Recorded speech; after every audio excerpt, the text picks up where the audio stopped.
Oh, get my mic. I gotta. Without this thing, nothing happens. Friday night. Did someone say it's Friday night? It's Friday night. Oh man, guys, welcome to the weekend. Oh,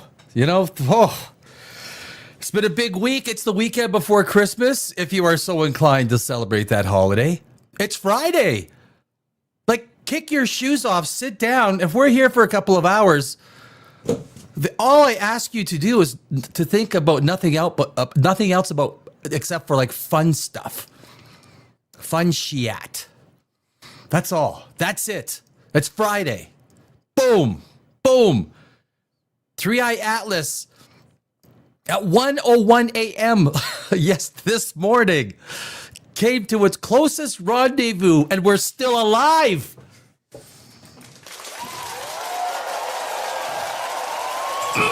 We're still alive, baby. Avi Loeb. Oh, Avi Loeb is still excited. I got video from an interview today. Avi is excited. He's more excited than I am.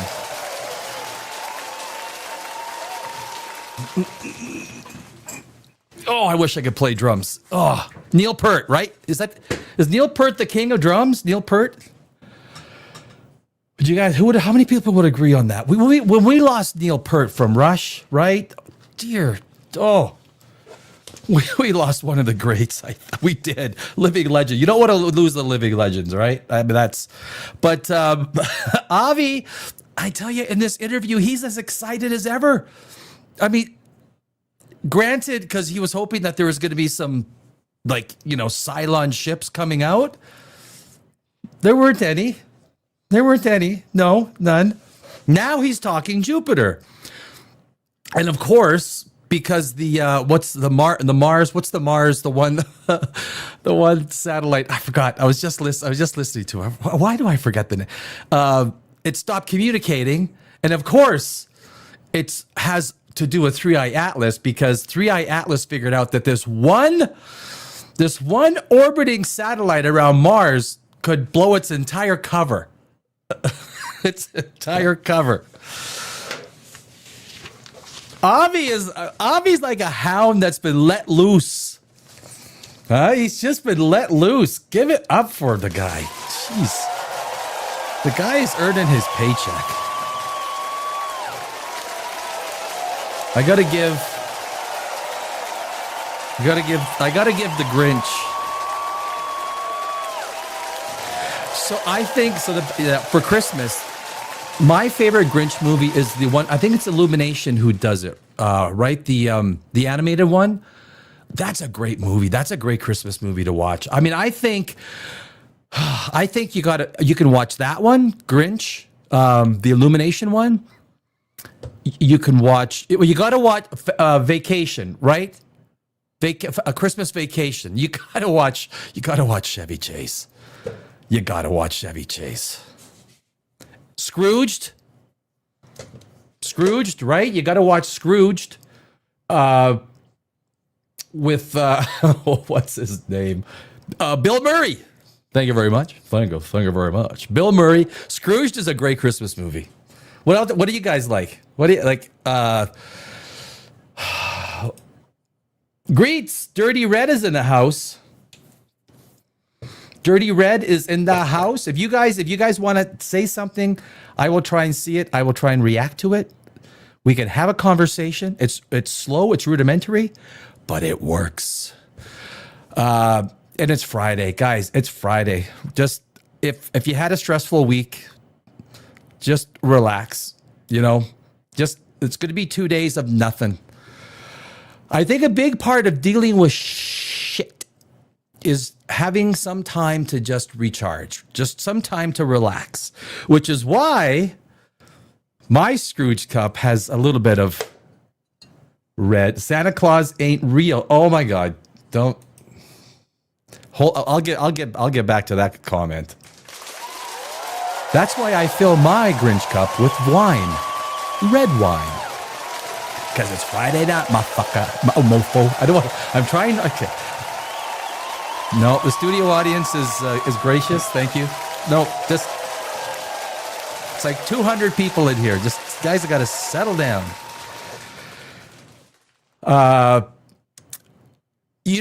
Because I do shows Monday through Thursday, right? Monday through Thursday, 7:00 Eastern, 4 Pacific, 5 Mountain, 6 Central, and the shows are getting a little bit easier. You get into a flow because we just started this less than 2 months ago, right? The shows are getting into a little bit of a better flow. I like the subject material. I like and I thought, well, Friday night is like, I know there's a few Friday night shows and they have a lot of people on there. They're yakking. But the problem with science and science stuff like this, yes, like I want to make science fun. Science has to be fun. We can have fun with science. We don't need to point and laugh at people, but we can laugh at people. We just don't need to point. Just kidding. I'm just kidding. I'm just kidding. That's not a good thing. Well, I guess that is what comedy is, right? You go to a comedy club, it's basically you're laughing at someone else's expense. And if you can't take the joke and you feel offended by the joke, leave the room, right? Leave the room. Am I right? I mean, that's kind of what I'm thinking. Guys, Trump is in the news. That's like really? Trump is in the news? Trump signs America First Space Superiority Bill. Has he seen the national debt? Has he paid attention to that? We're taking in billions of tariffs, billions. Look, Trump will be a lot better than Kamala. I'm an economics guy, right? I'm an economics guy. 4 years of Biden has, that's why we all need a rest. 4 years of freaking Biden. The only reason you get inflation is because you print money. Guys, that's why. You print money. $8 trillion worth of money printing. I think it was more like 12 trillion when you add it all together. That's where inflation comes from. That's where inflation comes from. But anyway, he is signing some legislation. I thought it's newsworthy. I like to do a little bit of chit chat, and I like to quickly get into some of this news stuff. NASA Perseverance might become the rover with the most mileage. Rover, come here, rover. Perseverance. If you guys on the first Mars mission. Think about this honestly. On the first Mars mission, Elon Musk is gung-ho. And I'm an Elon fan. I do. I like visionaries. And I like people that dream. But how long do you think the first crew is going to last? Do you think the first crew to Mars is going to last? Are they going to last? Are they going to live? 30% gravity. You got the radiation. You got 40% of all landings on Mars that fail. You've got, one issue with the life support systems that fail, you're done. Right? I don't want to do what the wrestlers do, because I think that's probably like with AI, YouTube and AI, guys. If any of you guys are YouTubers out there, 30 million accounts have been shut down because I don't know why. I mean, look, have you seen some of the science channels out there? The garbage and the filth, the trash. What's called AI slop. AI slop. Man, it's going to get worse. It's only going to get worse. That is for sure. Well, we got. What are we talking about here? Dirty Red Tracker. Oh, wait, hold on a sec. Be able to laugh at yourself. Tracker, absolutely. If you can't laugh at yourself, dude, that is such a huge point. We have to be able to laugh at ourselves and not take it personally. Now, if you're being ridiculed to the point that's just not fair, right? I mean, there's a point where you just look as a human being. There's certain things that I don't like. Personally, I don't like ridiculing people. I don't. I mean, I am just so respectful of the individual, but sometimes a joke falls into, someone's group and you got to deal with it. I don't like the Santa Claus ain't real thing, Dirty. Like, you're telling me Santa Claus ain't real? You're telling me now, after 58 years on this freaking planet, you're trying to convince me that Santa Claus ain't real? Come on. You see what I'm drinking out of? You see that? The Grinch is real. It's Friday night, guys. Friday night. It's Friday. Just doesn't matter. Whatever you're thinking about right now, just think about it. Doesn't matter. Doesn't matter. For 2 or 3 hours, maybe till tomorrow, maybe till Monday morning. Then it's Christmas. Think, plan, whatever it is. If you're dealing with shit, if you're not dealing with stuff, good on you. We're all dealing with stuff, right? Avi Loeb is dealing with the fact that, I mean, we were on live last night. I was on live. We had the feed on there. We're going like, do you see anything? Nothing. Not that I was expecting, because if you're new to the channel, Dimension Zero, I am a Spock kind of a guy. I don't believe that aliens are visiting us. I don't believe in ghosts. I don't believe in what else is Doggy here? What else do I not believe in? Can someone help me out? What else do I not believe in? I don't believe in hocus pocus, right? There's a reason why Harry Potter and Star Wars and everything is called. And I'm a screenwriter, right? So I'm a screenwriter. So I take science fiction. I understand science fact to the point of discerning between science fact and science fiction. And I do love science fiction, man. Like, we've got to get more good science fiction. I would not mind opening a studio one day. Like, I would, if I had the financial means, I would start. There's opportunity there, guys. I mean, the entire media market, which is really important to science. Make no mistake, science fiction and the arts of science fiction is critical to science fact. It is. This is where people get inspired. I mean, I say this constantly. But you're telling me how many scientists, astrophysicists were not inspired by Star Wars, Star Trek, Space 1999, E.T. Come Home, all of the movies. I mean, The Matrix. The Matrix is looking a little bit more real than we once thought. Am I right? I think it is. You can, and I'll say this because of this. If you take AI, imagine people, someone has a lot of money. Let's say they have a lot of money. And we've developed AI and we've developed chips that communicate seamlessly, computer chips with organic electrical impulses. They come together and they communicate seamlessly. You get an implant and you can go into La La Land, ultra reality, and that ultra reality, you can live in that ultra reality for. You got the money to sustain your body.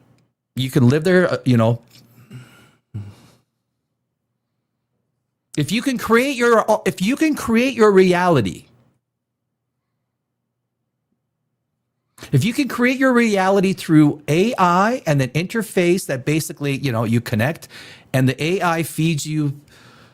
I don't think your mind. We could. I strongly believe that if we bridge that distance between organic and inorganic signals, electrical signals, that a computer system could play a scenario that your mind will believe.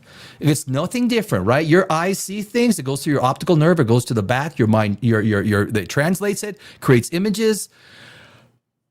If there is some sort of border between reality, does your mind discern? Like, how does your mind discern between reality and non-reality? Sleep, dreams, and then, I don't know. But there are people that will decide to live in an alternate reality most of their life because they can create it, right?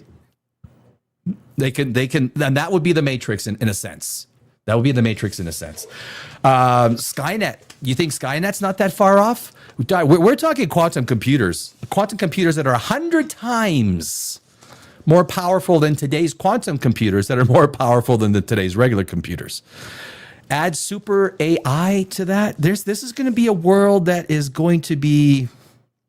I always tell everyone, if you want to become a robot repairman, start Googling, how do I become a robot repairman?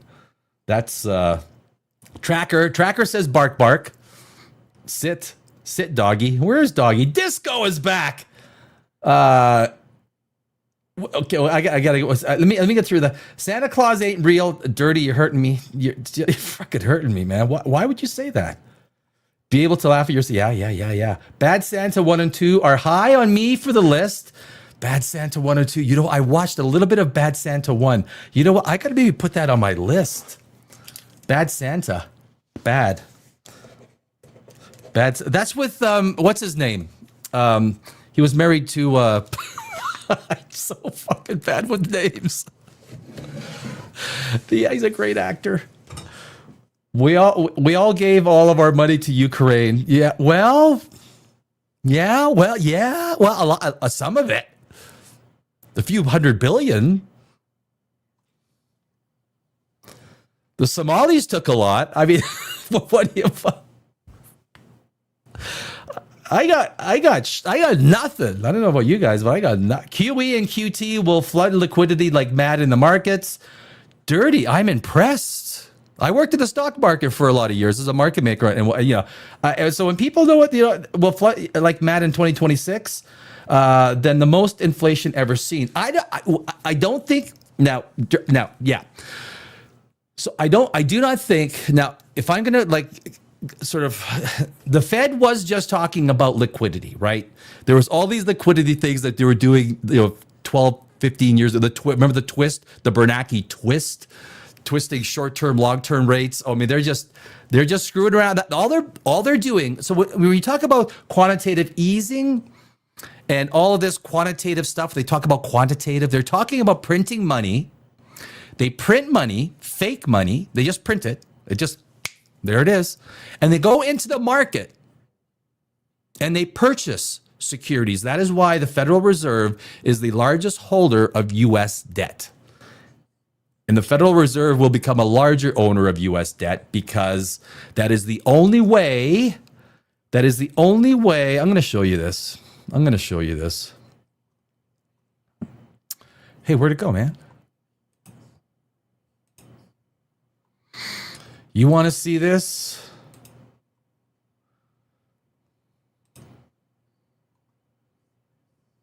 That, my friends, is the United States national debt. Where are we? There we go.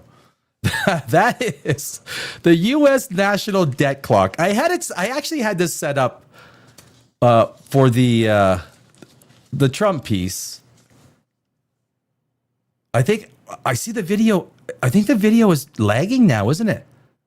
All right. You know what? Whatever the point. Yeah, we're gonna get rid of that. Anyway, $38.5 trillion, my friends. $38.5 trillion.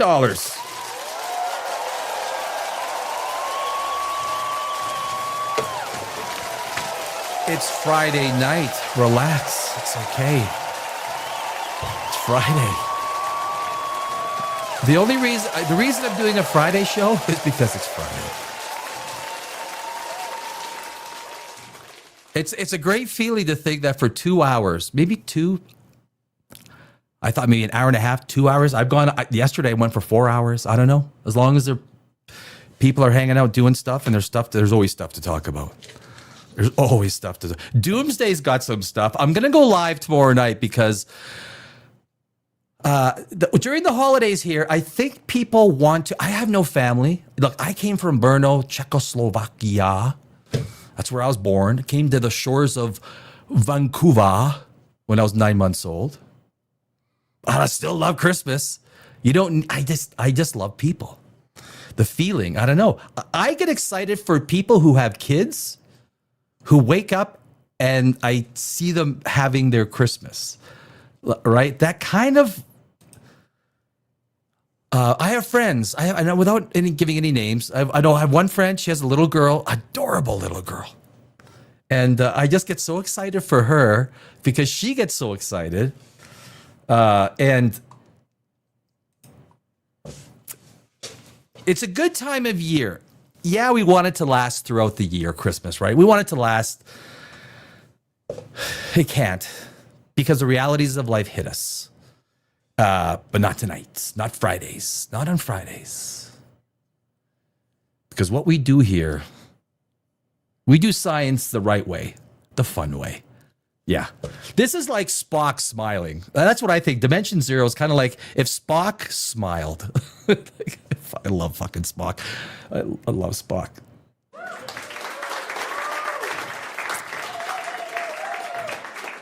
Oh, I got. I mean, I'm gonna. You know, we're getting into the news. I'm gonna finish off some of these comments. QEQT tracker goes bark bark. Time architecture says thank God. You know, I'm not religious, but okay, I'll thank God. I'm down. The cell phone tracker's talking. What was that movie with Bruce Willis? Oh, that was. Of course, it's a Christmas movie. That's. Oh, come on. Die Hard, right? Die Hard is a Christmas movie. Is that what you're talking about? Tracker, you're talking about Die Hard, right? I know you are. That's where you're at. Disco, welcome back, Disco. What are your thoughts on 3i Atlas? Well, my thoughts on 3i Atlas have not changed. I have actually I've got a little slideshow because one of the big things that Avi Loeb constantly brings up is the idea of the anti-tail. The anti-tail. It's got an anti-tail. It's got an anti-tail. Anti-tail. I love tail. I love myself a little tail. Am I allowed to say that? I know there's some younger viewers that do watch. So I want to be somewhat respectful. But I am an ass. Remember, I mean I've been a musician. But I do want to be respectful to the. I think that 3i Atlas is exactly what it is, right? I think you agree, Disco, that 3i Atlas is a comet.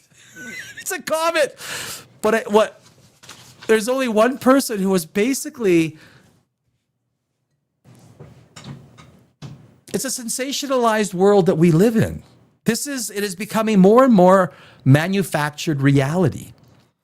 You have to understand, and maybe hopefully that's part of what Dimension Zero does. Like this channel is about, like, can we spot the fake reality, Charlie Kirk? Can we spot the alternate fake stuff that goes and hits everything, like Charlie Kirk?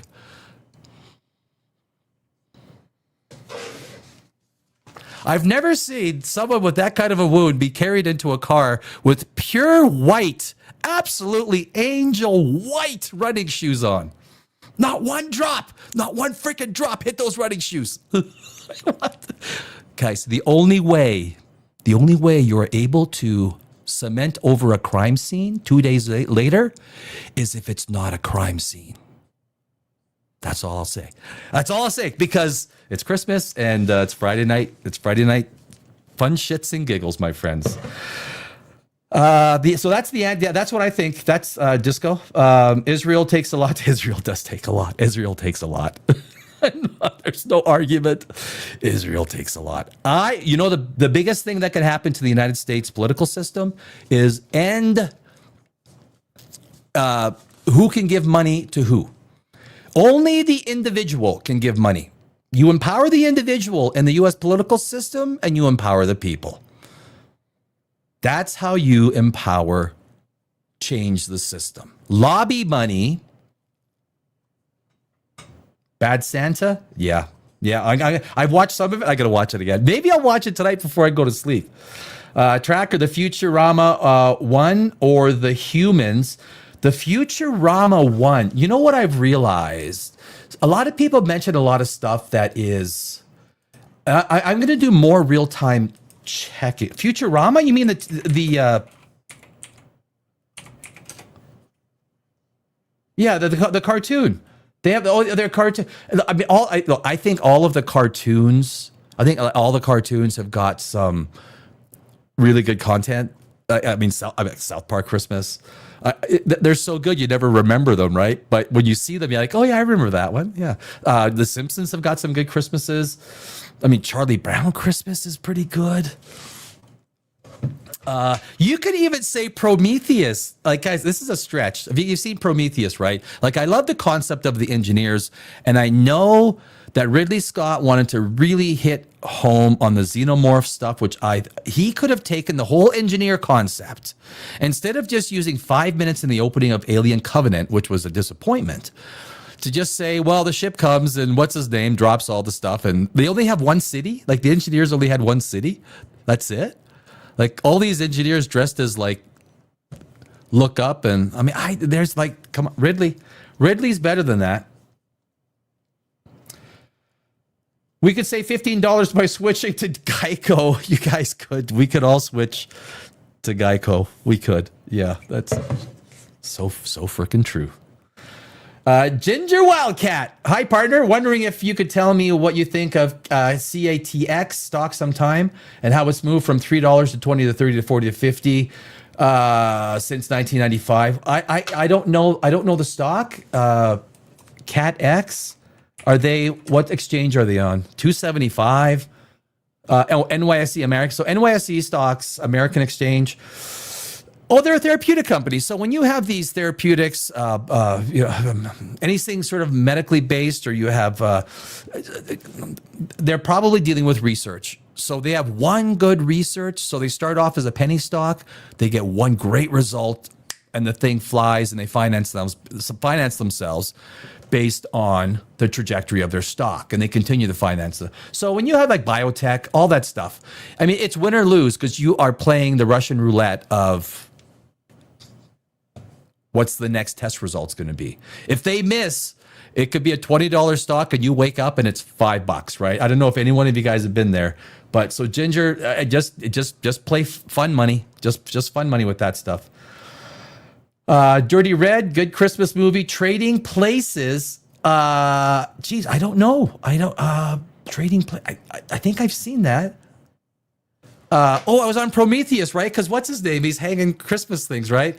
There was great casting in that movie, in Prometheus. I love the concepts and the visuals of coming into an alien world. You feel like the Prometheus is coming to an alien world. You feel it. Some the character decisions are stupid. There are so many ways that you could have made those character decisions. Like, who goes on an alien planet and there's like this viper thing? Hey little thing, I'm your friend. I'm your friend. The character decisions. As a screenwriter myself, I've won hundreds of awards, 20 years in Los Angeles. So I guess I got to preface that. As a screenwriter, you write things because if the audience cannot see themselves doing what the character is doing, they won't buy into it, right? They won't buy into it. Motivation. Critical. Best thing about Christmas past, George Washington crossing the Delaware River at Trenton, first victory. Boy, that's, your history. Well done. Dirty. All I want for Christmas is $10,000 per XRP. Please, Santa. I'll take cash. I'll take the cash. Disco Joe, begin by ending APAC. I mean, those are, I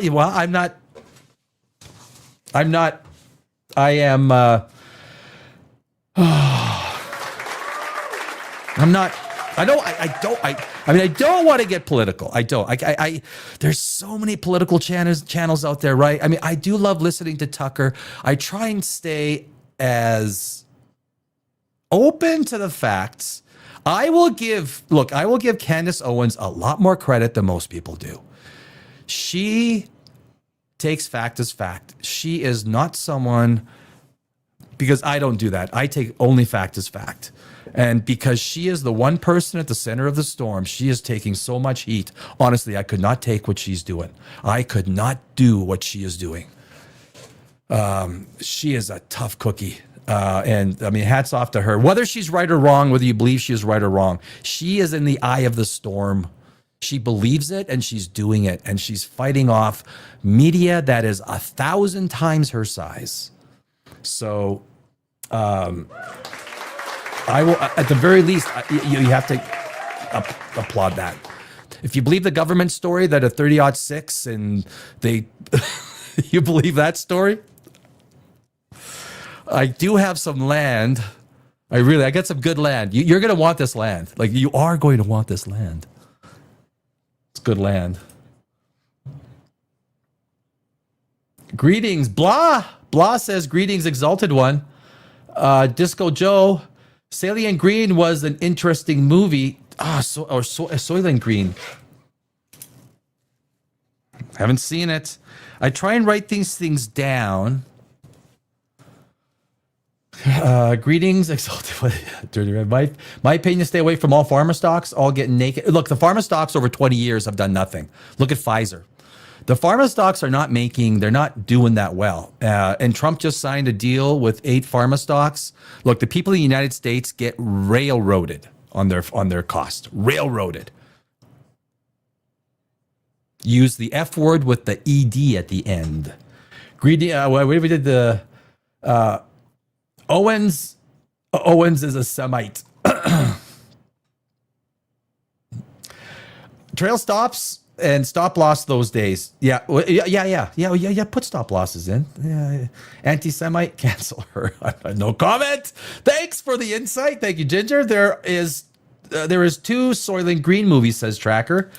×2. I got a little bit of homework, but you know what? Trump is talking.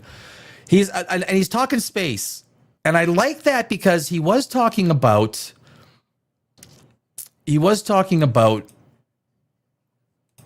I think that's the one, right? Yeah, and I'm going to share that. He was talking about, let me see if I can get this a little better. Yeah. That's what I'm talking about. So we're going to go through the news. Here's what we're going to do. We're going to do a couple of news pieces. And Apophis, you guys know about Apophis, right? The asteroid Apophis, 2029. It's going to come very close to Earth. One little change, you know, of course, when you're talking about these distances, a slight degree, a fraction of a degree change over a large distance can make a difference. Some people say that they're not telling the full truth, but I have a 5-slide show that we will go into it. Let me fix my face here. So we'll go into it. Apophis is an asteroid, which is, of course, different than where are we here? Friday night. There we go. Friday night. It's Friday night. Cheers. If you are having some sort of a beverage, please, I insist, if you're not, you can have non-alcoholic. You could have a cup of tea. You could have a glass of water. You could have an orange juice, chips, chicken wings. Just, enjoy with me. Because it's Friday night. Let's do this. Trump signs sweeping executive order. I got to put this over here so my face is more in the camera. Trump signs sweeping executive order aimed at ensuring American space superiority. Why is this important? Because this is so critical, because space, I say this all the time, and I will say it every single show. Space is the only superpower. There is no other superpower. There are only countries that use science to its fullest extent. But it's science that is the superpower. If you back off of science, this is why India is doing so well. They produce the most engineers in the world. America should be producing the most engineers in the world, but yet America produces the most illiterate, the most illiterate population in the world. There's no reason for that. I digress, or maybe I don't. The president wants the U.S. to start setting up a permanent moon base by 2030, among other goals. I don't know. Yeah, so there's a lot of argument that can go into that. Like, what's the purpose of it? Yada, yada, yada. Is there economic benefit? I don't know. That's a tough question to answer. The United States... I wonder how to fix that. I know. United States has some new marching orders in the final frontier. On Thursday, December 18th, President Donald Trump issued an executive order entitled Ensuring American Space Superiority. I think it's a great idea.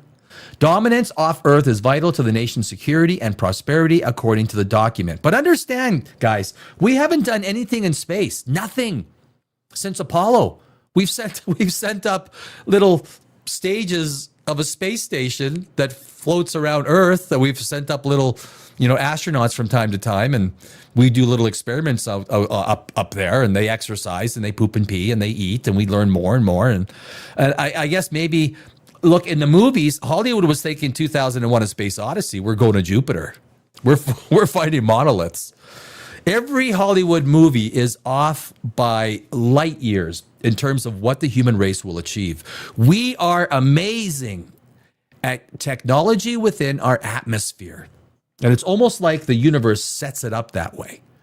Like the universe seems constructed so that we cannot and will not go beyond a certain point in terms of meeting other intelligent races. But who knows? The United States must therefore pursue a space policy that will extend the reach of human discovery, secure the nation's vital economic and security interests, unleash commercial development, and lay the foundation for a new space age, the executive order states. You can find the full text here. We will not go through the full text. The document gets into some specifics about how to make this happen. For example, it calls for the nation to return astronauts to the moon by 2028. Ambitious. And to start construction of the permanent lunar base by 2030 to ensure a sustained American presence in space and enable the next steps in Mars exploration. And I think that's, the nuclear power in space is part of the vision, ensuring American space superiority. Have you guys, I had someone send me an article today, a friend of mine, and I have been doing some research on it, on thorium nuclear reactors. I started seeing it about 2 months ago, and there's a lot of it's fission, right? It's fission. It's not fusion. But it's probably the best we have. Lists as a priority the deployment of nuclear reactors in Earth orbit and on the moon. The states that one such facility should be ready to launch toward the lunar surface by 2030. I don't know if putting nuclear reactors in orbit is smart, or as Homer Simpson would say, SMRT, smart. These goals aren't terribly surprising. NASA is already working towards a 2028 crewed moon landing via its Artemis program, which also aims to set up one or more bases near the lunar pole over the... if you guys, you know what? I wouldn't mind revisiting Space 1999. As a kid, I used to watch Space 1999. I think we're good with that one. Let's keep the show rolling. I remember Space 1999. It was one of my favorite shows. Conceptually, they were so good, and I believe it was a British show. I think it was a British show, or it had British roots or something like that. I don't remember. Space 1990, and that was all about the moon being shot off and the moon base. They had some really good concepts in. They don't make shows like that anymore. They don't.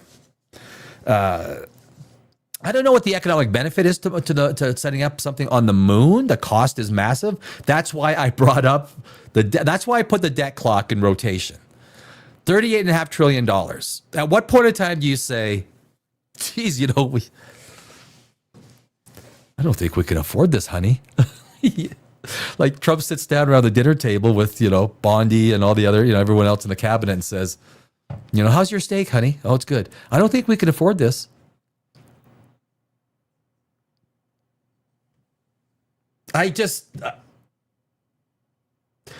However, I would say fund the science program and cancel all the other crap. Because spend money on science, because science is the only superpower.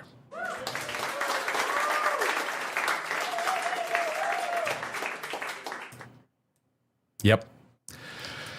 Science is the only superpower. Let me, you know what? I'm not even gonna say it. I gotta all right, let's get that off there. There's one more little news article, which I thought people might enjoy. I enjoyed it. So I kind of like, and we'll get to a few more comments after that, and then we'll get to three. Actually, I don't know. Apophis? Do we end with Apophis, or we end with 3i Atlas? I don't know. Apophis is freaking amazing. Oh, no. We don't want that. We're going to, yeah. I need a producer. Hold on, maybe I need a producer one day. We're going to, we just need to go and change. Go to there, Interstellar Comet, 3i Atlas, NASA Perseverance. We share that tab. And there we go, my friends. So this is just this is a 2-minute bit. I just think it's interesting, right? So you're talking to your friends. Hey, did you hear that NASA's Perseverance Mars rover could break the record for miles driven on another planet? And he or she will be like, what? Yeah, it's true. There's a lot to keep us busy. You just say it verbatim, but it's pretty cool that there's all these little robots on Mars, and they're just driving around. And the coolest thing is that we drive these things from Earth here, right? So they plot out the course, and then because it takes what 14 minutes, 14 minutes for info to get between, and so they send it, and then so they have to plot the course very carefully. NASA's Perseverance Mars rover may soon set a record for the longest distance driven on another planet. Nearly 5 years into its mission on the red planet, the car-sized rover, that's a pretty big rover, right?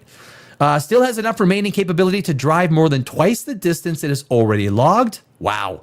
A mission scientist said on Wednesday, December 17th, at the American Geophysical Union meeting in Louisiana, if all goes according to plan and nothing breaks, Perseverance could drive as much as 62 miles or 100 kilometers. We just multiply by 1.6. By the time its mission is over, that estimate puts the six-wheeled robot on track to surpass the current distance record of 28 miles set by NASA's Opportunity rover, more than 14 years of exploration on Mars before a monster dust storm ended its mission in 2018. That stupid-ass dust storm. Perseverance is in excellent shape. Steve Lee, the rover's deputy project manager at the Jet Propulsion Laboratory in California, told reporters at the conference. And that basically, that's your Friday night news.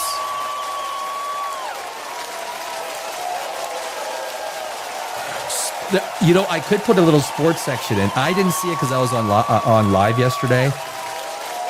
The football game, the Seahawks versus the Rams yesterday, was apparently 1-point game, right? So if you got any NFL fans out there, I missed it. I lived in Los Angeles for 20 years, and I got to say, LA has got an amazing team this year. The Seahawks got an amazing team this year. There's a lot like the Bills. Like, hey, look, I love the Bills. Usually, I would love to see Aaron Rodgers in the Super Bowl, though, right? Wouldn't that be like? Am I right or wrong? You guys agree? Like Rodgers, with Aaron Rodgers, just like Tom Brady winning a Super Bowl before he retires. I wouldn't be opposed to it. I would not. Tracker Space. Well, AKA Salt. Wow, another racist white. Oh, Joe, please. Super Court, you're a dumbass. Wow, another racist white influencer. Wait, what the fuck is that? Where does that even come from? The only person, I always say, people, you know what? You let these dumbasses talk. Let them talk. The only people, and this is important, the only person who is racist, misogynist, any sort of is the person who is yelling out the words. That's the one who is the bigot. That's the bigot, my friends. The problem with this world or a lot of society. Now I lost the comment. The problem with this society right now is exactly for people like this. Exactly. I see.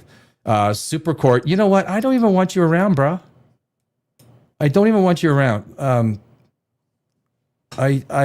The problem with this is about controlling speech. I don't even know what I said. What did I say?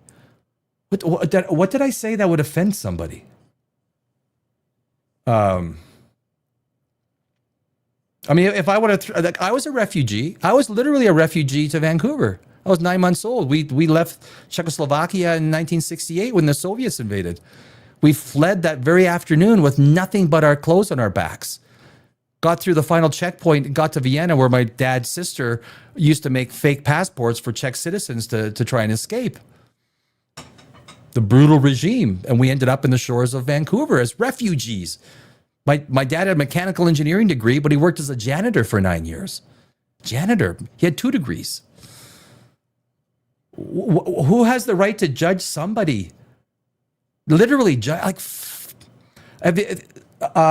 is a little aside, guys, but this is what is wrong with this freaking world. People like that. If we got rid of people like that, put them in their own little place, their own little country, their own little, where they can all point and yell at each other, call each other incendiary names. we might be better off. Jeff Bezos' wife will be the head of NASA next. Oh, Disco, are you serious? I really? Cattle says, howdy, everybody. Cattle rancher. I love myself a little cattle rancher. Yeah. I could get an association in finance, but that's it. Other than studying, I could put these things up, yeah, and passing the series exams, aka salt reactors. Ginger, it's because NASA went from destination-driven initiative to project-driven initiative. That's true. That's true. I wouldn't argue that. They are trying to keep every single project alive, funded, instead of cutting things that didn't go to Mars. But what they're doing is their cost efficiency is insane, because the two satellites that they went up with the last launch with the New Glenn launch. Those two satellites are going to Mars that they're going to track Martian weather. Only cost $80 million. $80 million. That's it. They are spending money smart. Space 1999 used to watch that. Dad Rights Tracker. Ooh, Cattle Rancher. Whoever gets the tech wins. Absolutely. Let me say it again. Science is the only superpower. And for anyone who's religious, don't take this the wrong way. Okay, don't. I have friends that are religious, and I respect their religion. But the only thing religion is going to give us is more scrolls that were written thousands of years ago in caves that were put there by men or women, but they were basically cavemen. That's the only thing that religion can give us, more scrolls from thousands of years ago. Yeah, science. This is what we do. Science has to be fun, and learning is fun. And Friday is fun. My friends, Friday. Cheers to your Friday. Cheers to your Christmas. Cheers to your Hanukkah, which I do not. I have friends that do celebrate Hanukkah. I do. I have good friends. My Jewish peeps. Tracker says, is your Mars rover warranty up to date? I don't know. I got to check the paperwork. NASA is nothing but a jobs program and a tool for Black Ops budget funding. No, I disagree. Dirty. I don't. I disagree. Look. You take a look at the people that work at NASA. They are dedicated. I get your animosity. I know where the animosity comes from. I get it. Yeah. Jason 8463. So true. How about the Democrats and their protesters? They're paid protesters. Look, I would prefer to have a nice third party in the middle. That's what I would like. But these are paid protesters. Chaos. Politics thrives on chaos. But science has the power to exterminate them all, motherfucker. Yeah, that's what I'm saying. You are right. Cattle Rancher, thank you, my friend. Thank you. Well, you're right, too. And dirty science is good, but gets you no kitty action. Just look at Spock. There were a couple of episodes where really attractive. What was the one episode? It goes to the floating city. The floating city. And there is that hot blonde, and she is wearing next to nothing. Science is sexy.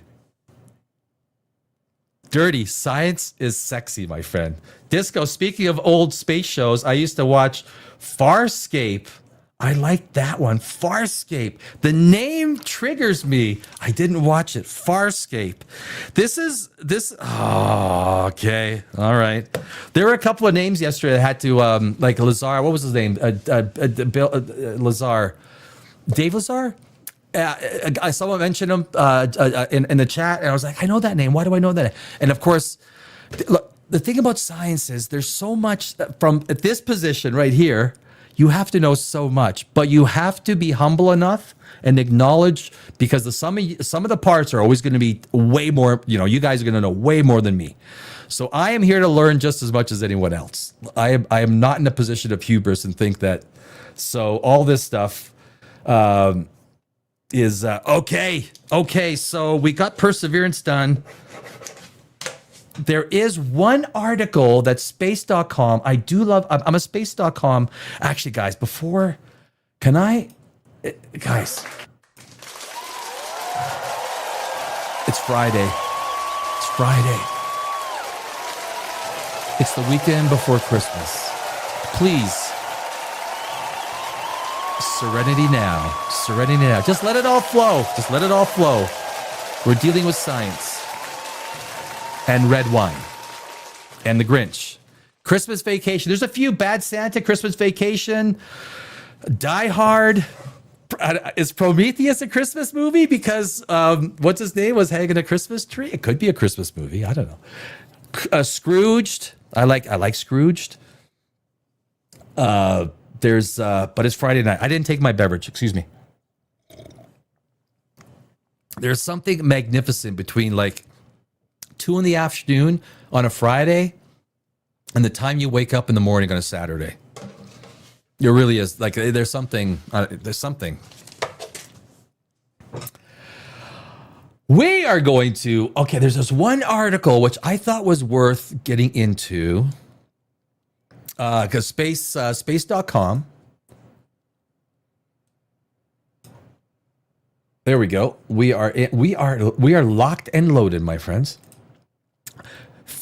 I should have called Avi. Yeah, it's like, hey, Avi. Hey, it's Danny Alex. Hello, can I speak to Avi? Danny Alex. First name is Danny. Yeah. Tell him he's wrong. Nope. Just kidding. Farewell Comet Atlas. Farewell Comet 3i Atlas. Oh, let's get rid of this advertising. Interstellar visitor heads for the outer solar system after its closest approach to Earth. Now, don't think it's leaving anytime soon. It's going to be in our solar system till 2032. 2032. What is this Alibaba at the bottom? We don't need Alibaba. 3i Atlas has now made its closest approach to the sun and Earth and is now heading back out toward the outer solar system. We were on live last night, and we had a picture of a live feed. And of course, everyone's just sitting there watching. Like, obviously, nothing's going to happen, right? And if something did happen, it would have been insane. I would have been eating a lot of crow. On Friday, December 19th at 1:01 a.m. Eastern. Oh, yeah, here it is. Yeah, the interstellar invader. They call it an invader? Comet 3i Atlas made its closest approach to Earth, coming in within 168 million miles of our planet at 1 a.m. Eastern Time, which was yesterday for Pacific and Mountain, right? Following this close approach and the opportunity it offers to investigate this interloper from beyond the solar system, 3i Atlas will begin to move back out to the outer regions of the solar system before leaving altogether to continue its voyage through the Milky Way. And like I say, it's going to be in our solar system a long time. It is going at 153,000 miles per hour. 3i Atlas, I think, 358 or something like that. 3i Atlas is just the third body discovered passing through our solar system, and there's going to be a lot now, guys. There's going to be so many. I think we're going to be surprised at how many foreign bodies are actually going through our system. And that is the great thing about astronomy, science. Like, there's shows that we got to get to infinity. We've got to get to, like, what's on the edge of the universe. We got to get to, there's so many things, this show, that I'm so excited to get to. 3i Atlas takes a lot of the oxygen, but there is stuff out there that we can wrap our minds around and just get drunk on science, like, really, seriously. Its predecessor being 1i Oumuamua in 2017 and Comet 2i Borisov in 2019. As such, 3i Atlas has been offering scientists and Avi Loeb the unique opportunity to study the raw materials that came together to form comets, asteroids, and planets orbiting stars other than the sun, and as well as alien mother spaceships coming from other civilizations. If I was Avi Loeb, I think I'd probably include that last part. First spotted by NASA. Is this good information? First spotted by NASA's Asteroid Terrestrial Impact Last Alert System, ATLAS, on July 1st, 2025. So it's only been in our zeitgeist for, what, July, 7 months? 7 months, with a trajectory indicating its origin lies elsewhere in the Milky Way. I mean, it would be freaking awesome to find the solar system where it came from. I mean, this stuff is. I know in my thumbnail I put 3i Atlas - yawn. The yawn was for the hype that basically Avi Loeb made, because he was literally talking about stuff. He's talking about Jupiter too. Make no mistake. I got the first interview from Avi Loeb coming up. Avi Loeb. Oh, jeez. It's Friday night. That's all I got. The water-rich comet seems to originate from the Milky Way's thick disk of stars rather than the thin stellar disk of which the sun is a member. The thick disk formed earlier than the thin disk, meaning 3i Atlas could be up to 7 billion years old. That's older than Clint Eastwood. Okay? That is older than Clint Eastwood by like 4.5 years.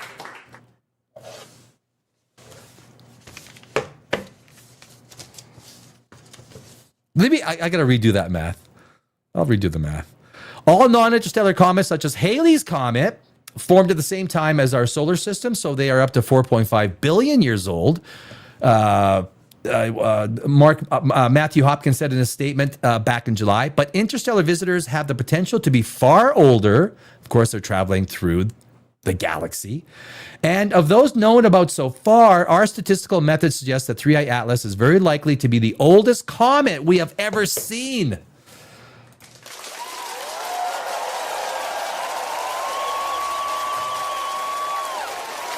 That is.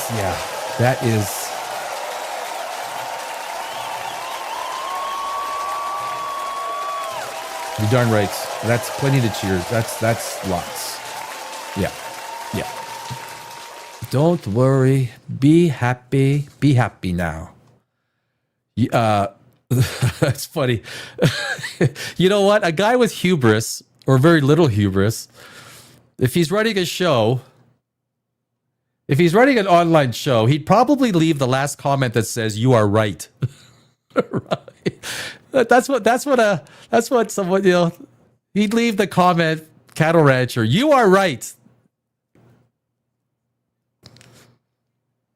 I am wrong often. We all are, right? That's what learning is all about. If we weren't wrong, we wouldn't have to learn anything. Learning is half the fun, but plus, my friends, it is Friday night. Cheers. Friday night. Everyone, Friday night. Friday night is, yeah. It's good. It's good. Christmas, I really hope that all of, like, everyone, it's a good time of year. It's a good time of year. I'm going to be doing a lot. I'm going to be live tomorrow night too. I'm going live tomorrow night. I'm going to do a little bit more of entertainment tomorrow night. I'm going to get, being a screenwriter, we're going to do a couple of movie things. One Avi Loeb bit, Avi Loeb and Netflix. We're going to get into that tomorrow night. We're going to get a little bit of Doomsday. I haven't decided whether it's Aliens or Event Horizon, because I have videos that I've done that I want to share. But tomorrow night is going to be a little bit fun. It's going to be a little bit more Hollywood. Did you hear that? What the hell? A little bit more Hollywood. Hollywood's falling apart, man. It's falling apart. And you know what? Based on some of the people that make comments like that previous person, it's maybe not a bad thing. You know, I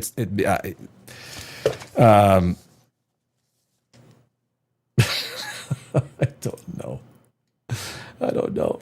Maybe you're right. No, Cattle Rancher says, I am right.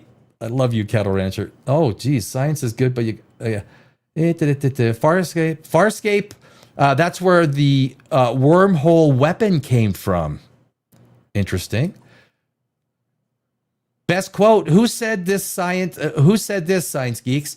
God doesn't shoot dice. I know that term. God doesn't. That's in Prometheus, isn't it? Is that in Prometheus? God doesn't roll dice or doesn't shoot dice. That's when they come down and they're flying through the mountains and they're trying to find, and they find a formation that is not natural, and they say God doesn't roll dice or shoot dice or something like that. Is that right, Dirty? I think I got it right. That's Prometheus.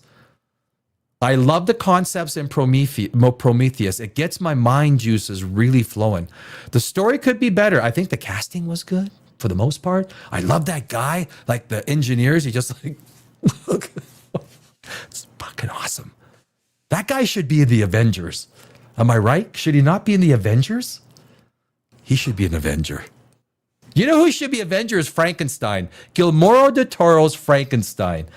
When I was doing a review on Frankenstein, which I thought it wasn't as good as most people thought, the second half of Frankenstein, Guillermo del Toro's Frankenstein, is the shape of water. Exactly.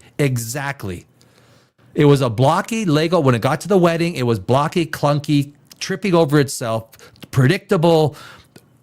Why would Frankenstein be scared of Victor Frankenstein? He knows he's immortal by now. He's running away from him.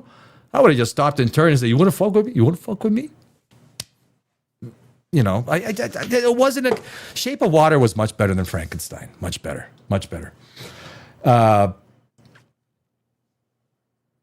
Not sure why I went there, but I went onto a limb. I'm going to walk back into the tree trunk. Let's all have some good red wine. Oh, Cattle Rancher. Yeah, it's Friday night. This is like, I mean, you know what? You could be cooking dinner. Throw us on your mobile. Throw us on the counter. Cook dinner. Do take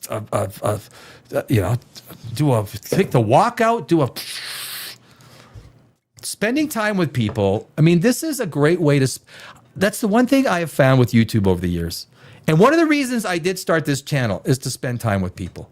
Even though I'm in a room by myself, I do know that there's people watching. 92 of you. I like that. There's a shared sense of community, a shared sense of a feeling or ideology or concept that brings people together that maybe can make our lives a little bit better, right? Maybe. The red wine does. From a Grinch cup. This Friday, Disco Joe. I love that. I love your name. I do. I love it. I remember the disco era, man. I was alive. This Friday feels better than normal for me. Got work off until January 5th. Oh, buddy. Nice. Dude, disco, fucking relax, my friend. I'm sure you are. I don't have to tell you. Friday night. It's Friday night. That just, maybe even if you and the wife, maybe the kids are asleep, later on tonight, you put in a good movie, a good Christmas movie. Just relax. Learn about science. We got maybe an hour, at least another hour left before we get through this. Get we through that. I have the capacity to yak, so it might be, I don't know how long. I might be starting a late night show once in a while as well. Last night's show, later at night, went so well. Even though I do wake up at like 2 in the morning to go to the gym at 3, I'll have to change my schedule. Last night's show, later at night, went so well. I might add once in a while the 7 o'clock show, and then maybe I'm throwing it around. Like I don't know. I am doing memberships too. I'm getting the memberships together. There's going to be a whole ton of shorts. There's going to be 4 different levels on the membership side. I want to give people a lot of value on the memberships. There's going to be shorts. There's going to be member videos, member polls, member live streams on the highest level, which I haven't set up yet. Anyone that wants to learn about YouTube, how do you set up all of this by yourself? How do cameras work? How does lighting work? How does the software work? Do you use OBS? Do you use StreamYard? Do you serve this? Do you do that? What do you do? All of the but anyway, so I'm getting the memberships together, and hopefully that's going to be a whole more other level of fun. If a lot of I am totally, look, if you can't afford anything and you just want to hang out for everything, don't pay anything you can't afford. Absolutely not. I am more than happy with it, just hanging out. Like that's all good. But those memberships, I am getting them together. So now we're down to. Do we do Apophis first? You guys, we'll do Apophis. We'll end with Avi Loeb. Oh, Calgary? Calgary? Calgary? Are you from Calgary? Hey, Calgary, are you from Calgary? Is Calgary? Hi, hey there. Hey there. Hello. Wasn't it Einstein or somebody along his line? Oh, geez, that's going back to another thread, isn't it, that I missed? Hey, Einstein is capable of anything. Dirty Red, Einstein said it. There you go. There you go. Enjoy Disco Joe. Yeah. Boom, boom, boom. I need like a little drum set right here. Dunk. That's what I would do. That's what I would do for you right there. All of yous. It's Friday night. So let's do this Apophis. Asteroid Apophis. Like, don't worry about Three Eye Atlas. It's going. We're going to learn about the anti-tail. I got a 5-slide show about anti-tails, and that will prove to you if you can prove, like in a court of law, that the defendant or the person on trial lied once unequivocally. Once they lie once, they lie about everything. Everything else becomes suspect, right? I will show you anti-tail stuff that will go, oh my God. Okay, Abby is stupid. Abby is being stupid. But he did get his Netflix deal, so that's good for him. Let's do Apophis. This is going to be, I'm going to share my window. And I thought I do have it. There it is. So where is it? Window. I don't want to share that. Why would I share that? That wouldn't share anything.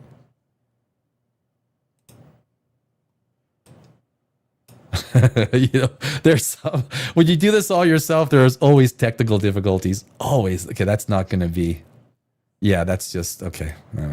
Do I need to do it the other way? Oh, no. So I need to remove that. Slides in PVF off of my computer. Upload. Oh, no. That's not even going to be the same.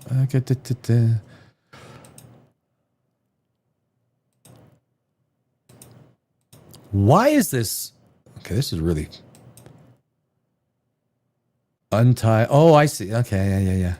Your computer, upload file. Okay, yeah. Thank you. I thank you for your patience during our technical difficulties. There we go. Show files. See, I put everything into show files. So I got the date and the file, and then under show files, I try and be as organized as I can be. I am not the most organized person on this planet. Not even close.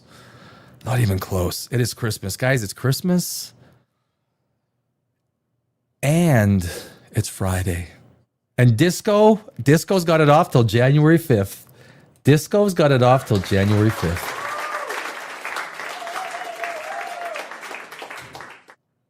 And perhaps many other of you, right? I'm sure a lot of people. This is probably, like, why would you go to work? Like, next week is, right? I'm sure a lot of people have got time off now. Oh, this feels so good. Oh, so good. The aliens that you see on your screen are not real. They were not taken from Three Eye Atlas, nor are they a representation of what is factual. Although I'm sure that's what Avi Loeb sees when he thinks Three Eye Atlas. Oh, I see why I don't do it that way. Okay. Yeah. Okay. So we got to do, because the slide thing. Oh, guys, I do apologize. Oh, I do apologize.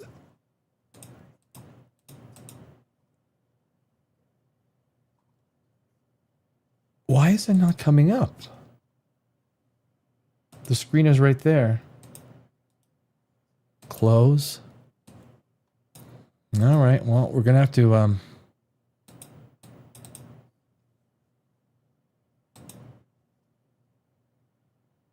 Okay, we'll just have to do it this way.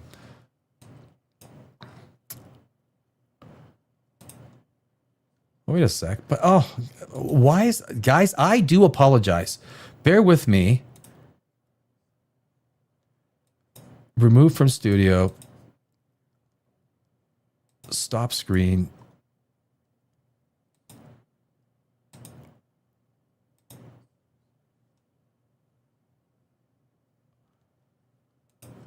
Okay, I see. All right, okay, well, I'll do it this way. Okay, I got it. Okay, so guys, Apophis. Thank you. I apologize. This can be complicated stuff. Apophis 2029, but I'm going to move this here so my face is more centered. Come on. Windows can just drive me crazy sometimes. Apophis 2029, my friends. My apologies. Here we go. Is it all the screens are good? Okay. From planetary. So this is an asteroid that is coming, and here's the information you need to know about Apophis. And it's coming in 2029. From planetary threat to scientific opportunity, 99942 Apophis, near Earth asteroid, approximately 340 meters wide, comparable to the Eiffel Tower. 2004, initial calculations suggested a 2.7% impact chance in 2009.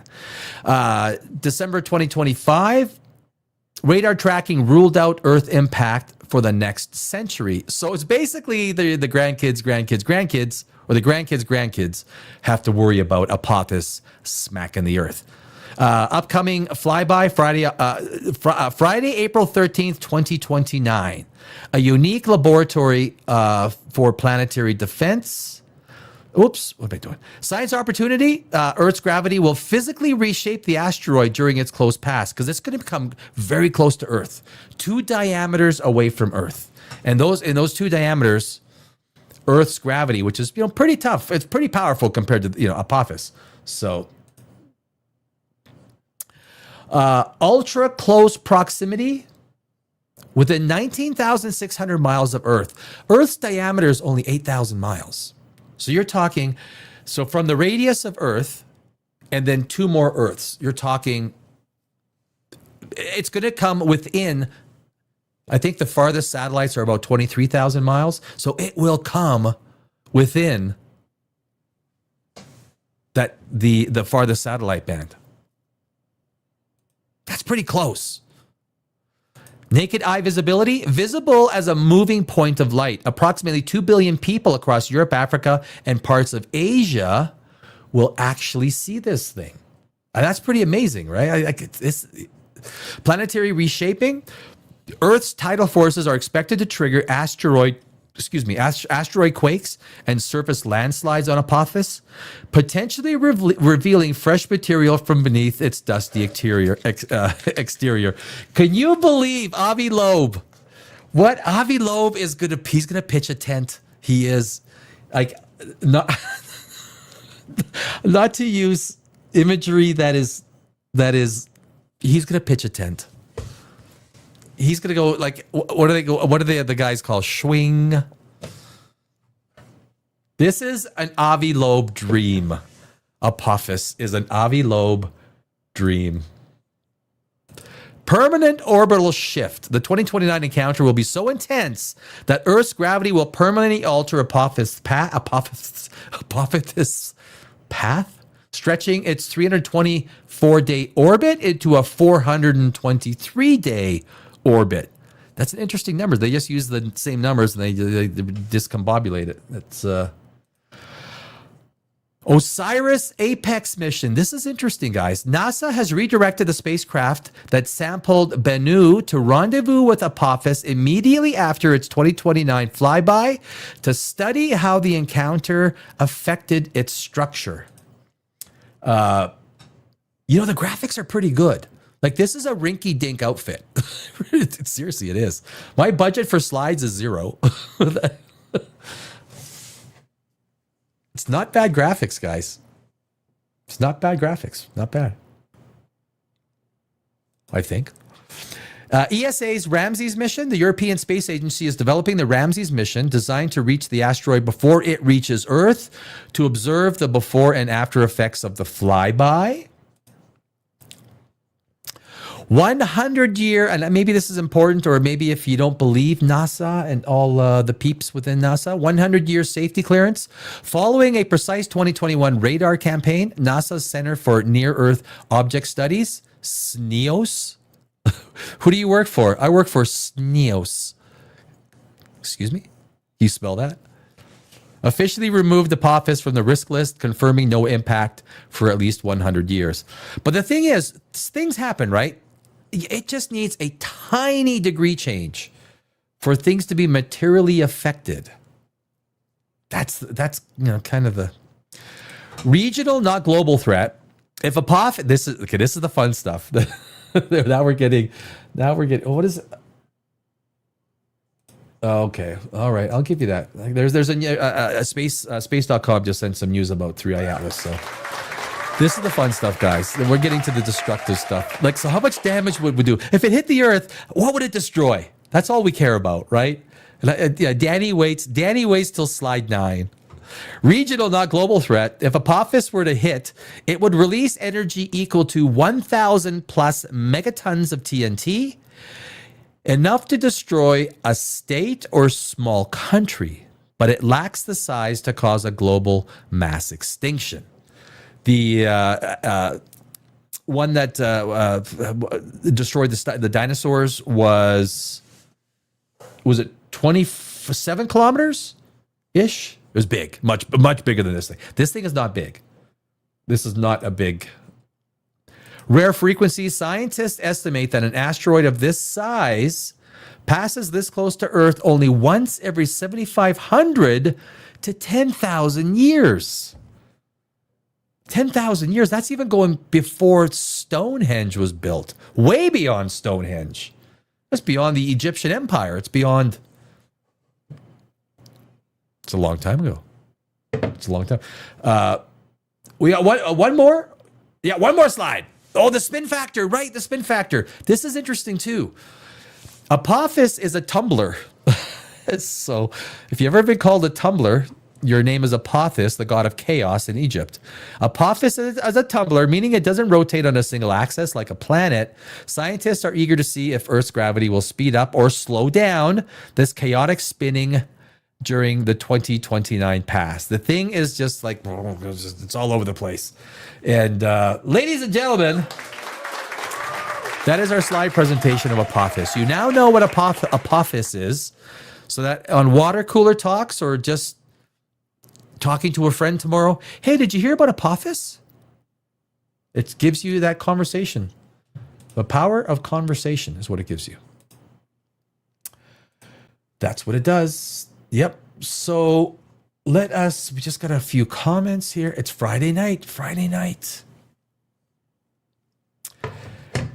I should have had, I probably should have had some Christmas music or something.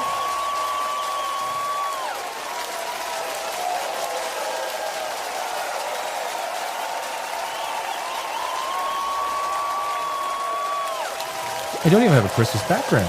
I do have, what is that? Oh, spaceships. Carl Sagan. These are some of the Chuck Norris. Oh, every Wednesday, if you guys are interested, every Wednesday we do How Tough is Chuck Norris? Every Wednesday we do 12 How Tough is Chuck Norris points. And I met Chuck Norris. I have met him. I was a kickboxer in my time. And I did get a chance to meet him a couple times. And the one I was using yesterday was on the seventh day, God rested, and from there on, Chuck Norris took over. That's what. On the seventh, God rested on the seventh day, and after that, Chuck Norris took it all from there. You keep resting. You keep resting. My name is Chuck Norris, and I'm taking over.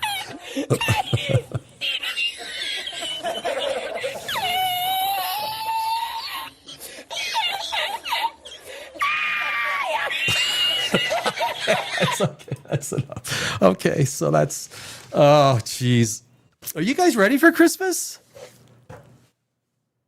Who is like I do think at least spending some time to watch Christmas movies. I think it's a big part. It's a big part of just enjoying, right? Just relax. Like you just watch something that that doesn't have consequences. And you know how it ends, right? Like Scrooge, I love Scrooged because the story is great with the kid at the end, and Bill Murray goes through a massive, that character arc is massive. Lumpy. His name is Lumpy. Remember it? Lumpy. He's got the. You know what? I probably watch Scrooge this weekend. Yeah. Cattle Rancher, you're doing fine. Oh wait, where are we here? Yo, hours away. Oh, you're hours away from Calgary. Second biggest rodeo in the world. The Calgary Stampede. It's the Calgary Stampede, right? Calgary Stampede. What the hey is Apophis? Oh, yeah. Well, that was before this. That was before the segment. You're doing fine, young man. Thank you, Cattle. I'm not young though. I'm probably older than you. I think. I was born in 67. I'm not, well, I feel young. I do not feel my age, honestly. I feel like I'm in my 30s. I do. Sudden Impact. Yeah. That was, well, it's not a Christmas movie. That's a Sudden Impact movie. Cattle Rancher, It's a Wonderful Life. It is. Look, it's a tough life. It's a tough life. Look, the last 2 years have been hell for me. I'll be honest. I'll share a hard story. My story. The last 2 years have been hell for me. I had a massive thriving business in Los Angeles. And it did not take long for the entire, just like thousands of every other business around me, small business owners that closed up 1 or 2 years before I did. Entire blocks in Los Angeles shut down, boarded up, gone. Bye-bye. Massive wealth transfer from small town America to Amazon, to the big companies. That's what COVID did. And I spent 2 years trying to get out of Los Angeles, trying to sell bits and pieces of the parts. Finally, I got out May 11th. I got my ass out after 20 years there. I there had a business. I was a screenwriter. I had a whole bunch of stuff going on, but that city is destroying people. I'm still recovering. Believe me, I'm still recovering.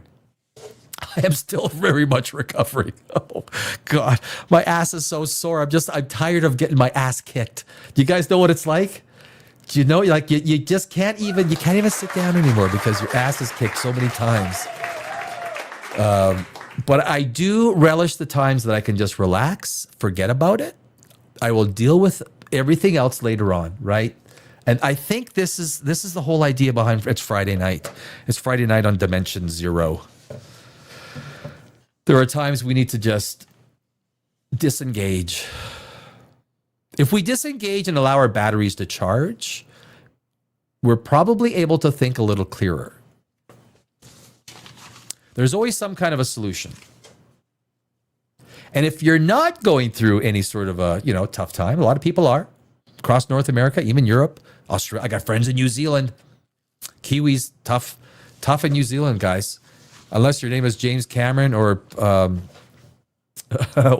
Jackson, what's his name? They're doing fine. But New Zealand's having a tough time. I mean, look, it's tough. It's tough. So if you're not having a tough time, love the family, love the people you're around, love your friends, love that person that opens the door for you going into Starbucks. Thank you. And have a glass of wine. Thank you. I'm going to run out of wine before the show is over, though. That's the problem. Yeah. Is there? Yeah. Oh, so we got, we're going to get into, Avi Loeb had some comments today. He did an interview. Our buddy Avi. He's not going to stop with this stuff. He is milking the cow. Like he does this, if this is 3i Atlas, he's doing this and then money's falling out the bottom. It's like he's just milking the cow. It's like milking the cow. That's me milking a cow. That's Avi Loeb milking 3i Atlas.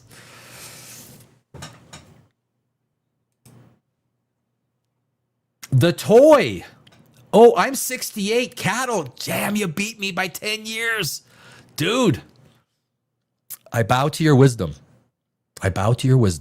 One thing I learned. Age does have wisdom. There is wisdom in age. Make no mistake. It's a Wonderful Life. Cattle Rancher. I think I missed a few comments. If that rock hit Yellowstone, we might have a problem. Oh yeah, we would. Angel 1, we would have a problem. Yeah. Boom, boom, boom. Yeah. Yellowstone, right? Super volcano. If Yellowstone ever goes, the US is, yeah, that's they did make a movie about Yellowstone. I have a friend who's a geologist kind of a guy. He loves that kind of stuff. He loves volcanoes. He loves volcanoes. He loves everything. Have you guys seen that short, that mini Trump, the guy that does all those stump, what's it, they call him Stump Trump? He does a good job. He does a good, the toy good movie. Yeah. Laughing out, LA shithole. I said it is, guys. You know, when I first moved to Los Angeles, 2007, during that crisis, during the Great Recession, I would see people sleeping in their cars, and I was mortified. And this was just outside of Beverly Hills, a mile outside of Beverly Hills, going west before the 405, and it was a nice area. My girlfriend at the time was a lawyer, and I would walk by, and I used to go for a morning cigarette. She didn't know I smoked. I've quit smoking long since then. But I would walk by people, and I would see them sleeping in their cars. So 20 years ago, you're like, oh my God, like what we got to, like, can't we do something? Like why are people, but today, guys, it is block after block after block of people, families sleeping in SUVs, sleeping in small little old 40-year-old motorhomes that are decrepit and they can't even move anymore. And it's not just a few, it's block after block. Skid Row is much larger than it was. You walk through downtown, I'll tell you, it's dangerous just walking through. I used to live at this apartment complex. There used to be a Whole Foods on Grand Avenue. If anyone who's lived in Los Angeles, and on Grand Avenue, just before 7th Avenue, there's a Chipotle on the corner. And it was one of the, back when I could afford it, like $3,000 a month for a studio. $3,000 a month for a studio. That included electricity and everything like that, right? The full. LA as a cesspool now. The only parts that are good are Brentwood, Beverly Hills, the Hollywood Hills, right? These small little areas that are their own independent cities, by the way. Parts of Hollywood, right? Sad how Cali was destroyed. Do you guys, the 3rd Street Promenade. Oh my God, the 3rd Street Promenade was such a gorgeous place to go shopping. It was an outside in Santa Monica. And you had beautiful stores. It was regular stores, but also high-end stores. And you had cafes and restaurants. And anyone who knows LA, the 3rd Street Promenade was beautiful. It's gone. It's wiped out. It is shite. Gone. Wiped out. That's what's happening. What's going on? Now we got AI. Like, what's going on? I don't know. Hey, believe me, this channel is going to spend time looking into it. Like the whole AI thing, what's happening, where it's going to, the progress, what it's taken over. From an economic standpoint, because I did work on Wall Street for a few years, what are the implications? On and on and on. But next, we're getting the 3i Atlas here. We are. You're pulling yourself up by your own bootstraps. You will do great. You got to pull yourself up by your own bootstraps. But I think there is nothing wrong with asking for help, or if you see someone that you can help them and they need help, I'll tell you, it will be paid back in the future, some way, one way or the other. I'm not a religious guy. I'm not. Like, look, this is karma. Karma is just the simple idea that what you put out there is what you get back. There's no magic around it. And it is at a time of Christmas, at a time where, it's Friday night. It's Friday night. I'll say it again. The Grinch. Why do I have Chuck Norris up? I thought I left it on Chuck Norris. Really? Can I get some, what do we got? Oh. Hello. There's you got oh I gotta get the video. You could buy these new these sit down helicopters. You sit down and there's these four chopper things and they take you up and you fly around. 125 grand. 125 grand. I got to pull a video. Maybe tomorrow night. Tomorrow night we're live tomorrow night. Like it's going to be. We gotta have the aliens up because we're doing Avi Loeb. But yeah. I'm not going to change the world. None of us are going to change the world. But I always say you can't change the world, but you can change your part of the world. That's where you focus on. Change your little part of the world. If more of us do that, I think that maybe there's an opportunity that, or family. I got no family. That's why I'm live Christmas Day. I'm live for 8 hours. I'm going live for 8 hours on Christmas Day. Probably 2 4-hour chunks. And Christmas Eve, I'm going to be alive for 4 hours. I got no family, but I love me Christmas, and I want to spend it for everyone that doesn't have a Christmas. Spend it with me. Spend Christmas with me. Christmas Eve, Christmas Day. We'll do some historical Jesus stuff. We'll go down and we'll get into the nitty gritty. You know which movie I kind of consider to be a Christmas movie? And it's not, but I watch it because it does give me Christmas vibes. The Kingdom of Heaven. It's a Ridley Scott movie. It's freaking awesome. It is awesome. Maybe because it's about the Holy Land.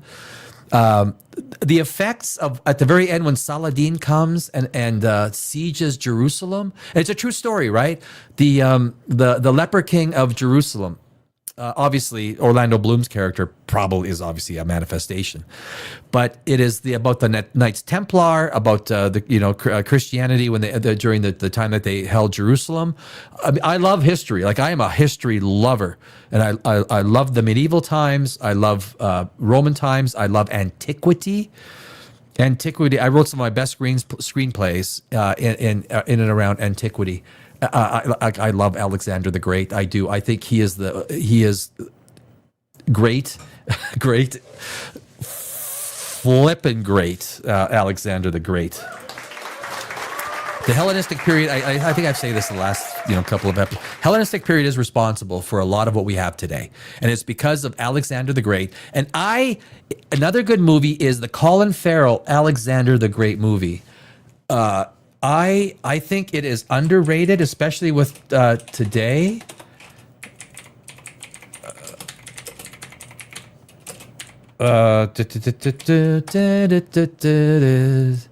You guys old enough to remember Johnny Carson? I am.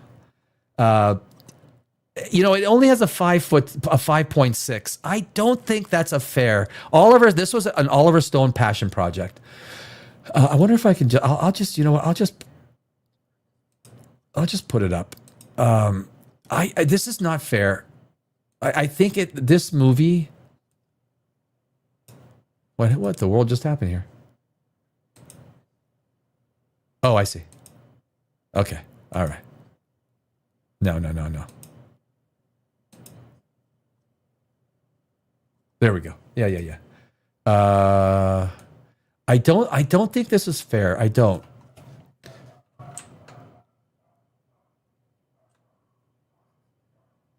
I gotta set this up, make it right. Oh, why? Get rid of the advertising, please. So it's got a 5.6. It's an Oliver Stone. Like, is it some of the battle scenes are magnificent, guys. Oh, I gotta change. I seriously have to do the scenes this weekend for when I change this stuff. The battle scenes are some of the most brilliant large scale battle scenes, and it's historically accurate. It's Oliver Stone, Colin Farrell, Anthony Hopkins, Rosario Dawson. She was kind of sexy in this movie. Like she was. She did a dance that was like, oh. But this was a Colin Farrell movie. It was when he went to Persia and that fight in Persia, they had that classic when Alexander the Great's on the big horse against the elephant. Oh, if that doesn't give you tingles up your spine, I don't know what will. There it is. There it is. That is Alexander the Great, right? That is what reminds you of Alexander the Great. He did stuff with like 40 or 50,000 troops that no one should have done. Nobody should have done what he did. Absolutely impossible. If it was written in the Bible, I wouldn't believe it. I'm not a Bible, I don't believe in the historical context of the Bible. But the fact that it is written history of what Alexander the Great did. But anyway, I mean, this is a little bit of a tangent. I know I drifted away from Avi Loeb and everything like that. But I think this movie is, last time I watched it was, I think, 8 months ago. I'm definitely down to watch it again. I think Colin Farrell has some fantastic emotional speeches. You know how when the commander always does, these troops fought, and it is recorded history. These troops fought, these Macedonians fought like they did because they literally believed in Alexander the Great. They believed in this young guy that he could conquer the world, and belief, that's the power of belief, right? That is the power. I guess maybe belief could also be a certain kind of, nothing is like science as the superpower, but belief is, they believed in Alexander the Great. None of them questioned him. They followed his orders and he conquered the world. Anyway, I do invite you guys. It's good viewing. I think Oliver Stone put his heart and passion into it, and it deserves it. If you're not, I know it's Christmas, so watch your Christmas movies. I just throwing some stuff out there for consumption. Just a few things for consumption. Okay, so Avi Loeb was talking today. That's a surprise, right? Avi Loeb was yakking. Every day he gets on there with some. I'm surprised. Today was with a Chicago station, Fox. But you know why? You know why it's like a local station? Because I've never seen him on the main stations, right? I've never seen Avi Loeb on the main, the Fox Main. I don't think they've ever had him on the Fox Main channel. But he'll go on the affiliates, and so this was done. I guess this interview was done about 10 hours ago, maybe.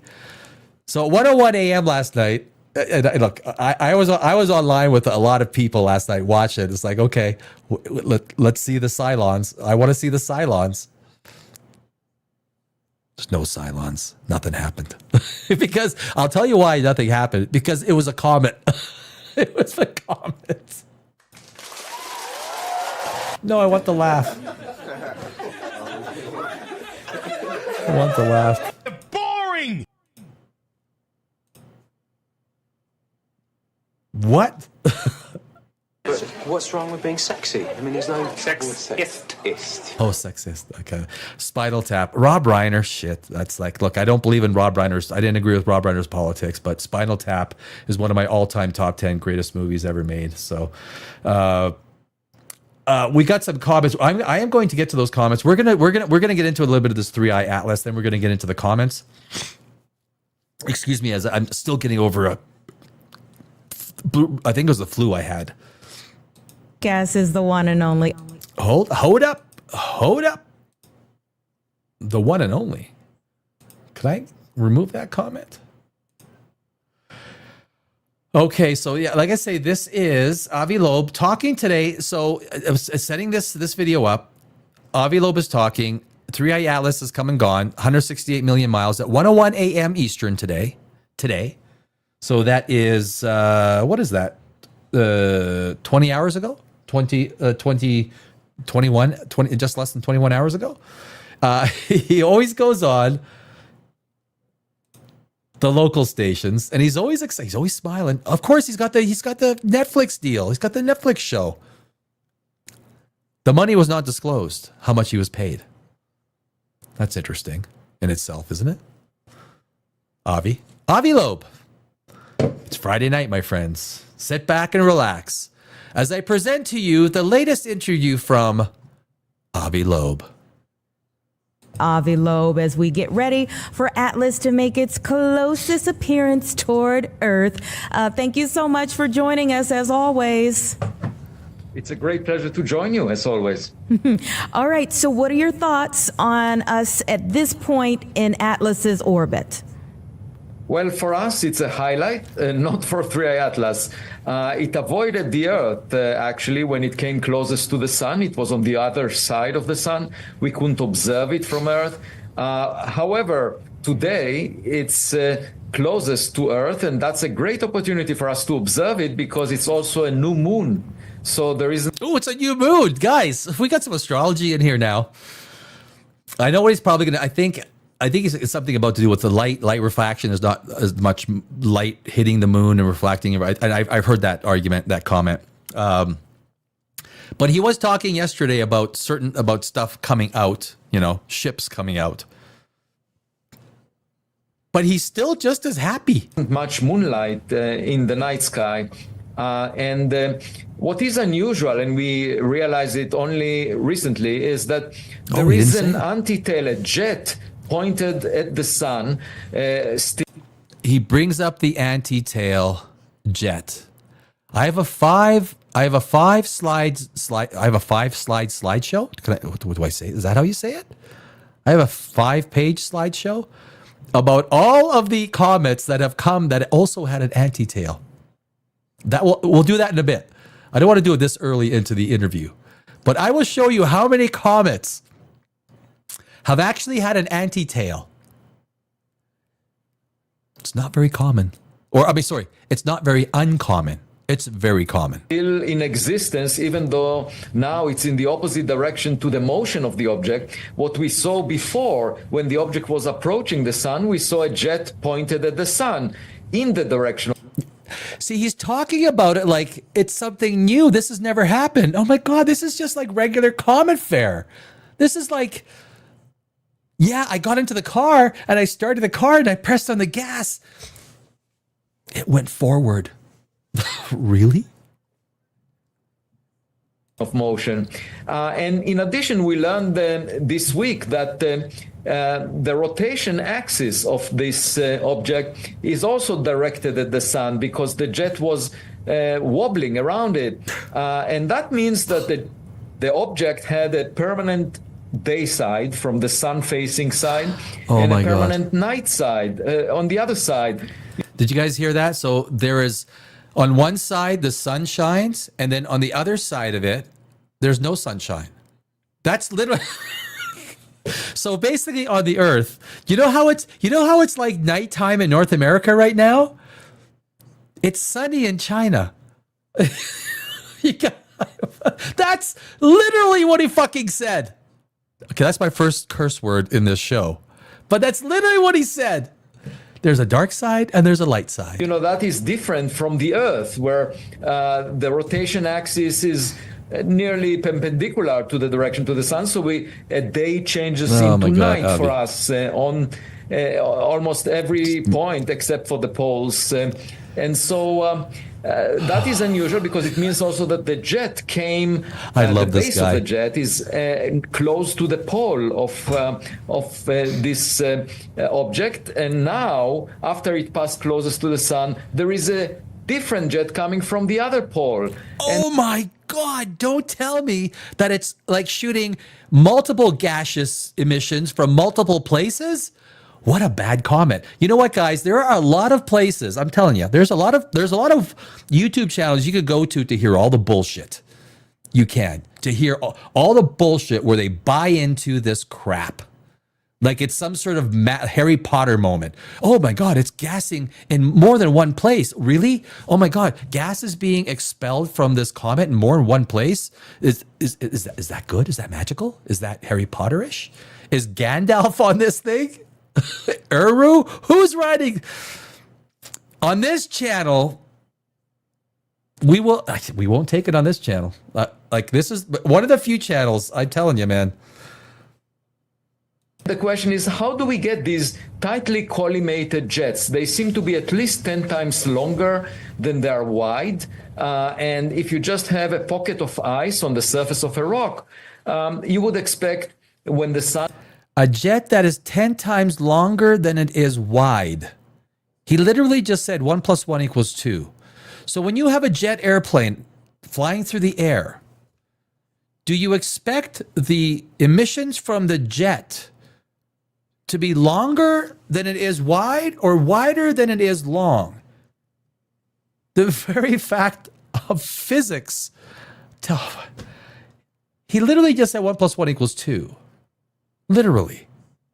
Illuminates it for it to evaporate in all directions. So you won't get a collimated jet out of that unless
Do I, Mike? Oh, so, oh my God.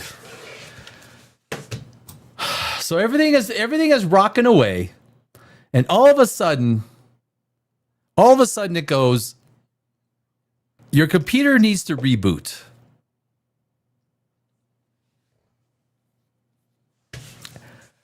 And, or Windows needs to reboot. So anyway, it looks like, oh man, I do apologize. That is terrible. That is terrible. Oh, we lost our peeps. Yeah, hopefully they'll come back. That was a Windows crash. That was a Windows crash. The Windows, yeah. So let me get let me get back to where we were. Oh, let's well, wait a little bit for a couple secs to let everyone to come back. And my apologies, everyone. That was a Windows. Thank you, Microsoft. Thank you, Microsoft, for crashing the. While I'm here, I might as well do. Oh, cattle ranchers doing some talking. Howdy, everyone. Whoever gets to tell you, yeah, we've been there. Yeah.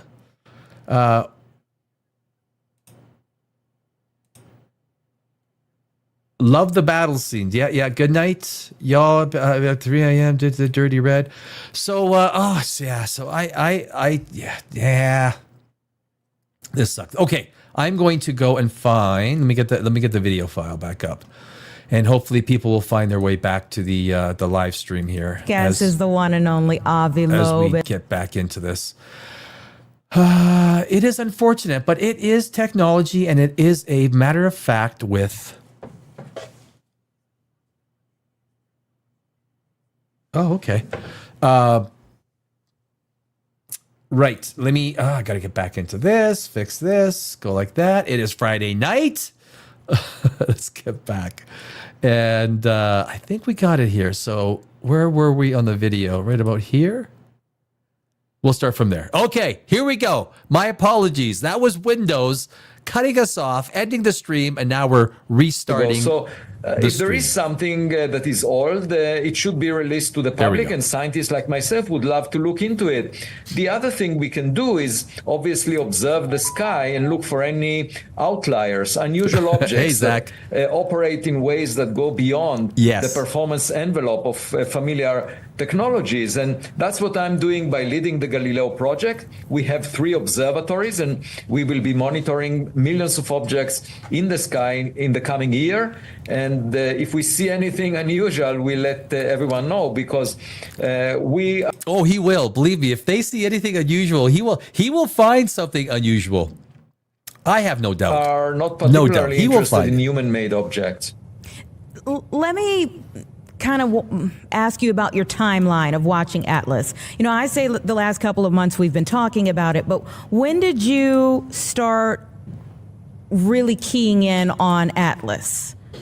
It was discovered on July 1st. Not a great timing as far as I'm concerned, because my wife wanted us to go for a vacation in Cancun. And as I arrived, I immediately realized this object is unusual because it's very bright. And if the brightness of the object was a result of a solid body reflecting sunlight, it should have been of all the length of Manhattan Island, the same size as the asteroid that killed the dinosaurs 66 million years ago. That's a very rare object that, in fact, there is not enough material in interstellar space to deliver such an object. He is constantly, literally, yesterday he was talking about how he had no idea and we can't measure the amount of material in our galaxy, which is right. We cannot measure the amount of material that is floating around in 120,000 light year across galaxy. And now they think that actually the Milky Way is bigger. The Milky Way might be much bigger than we first thought. It might be as big as Andromeda. That is... There's no way we're going to measure how much is floating around. So yesterday, in the last couple of days, he's been talking about how we can't measure it. He always talked about a July 4th paper that he put out that measured exactly how much. You're sitting on the beaches of Cancun and you're just making this shit up as you go along. Well, basically, I think of the material. Oh my God! Are you Harry Potter? Are you Gandalf? That's the only explanation I have. Is that Avi Loeb is Gandalf. To our backyard once per decade. And that it triggered my interest, and I wrote a scientific paper while my wife enjoyed the vacation. But that was just the first clue. And then I realized, in fact, the object is traveling in the plane of the planets around the sun to within 5 degrees. There's nothing. It's flying within 5 degrees of the sun. So that is the James Webb Space Telescope, Atlas. The Atlas telescope found it. Looks for all objects between 5 degrees or less. So that is what we're going to find.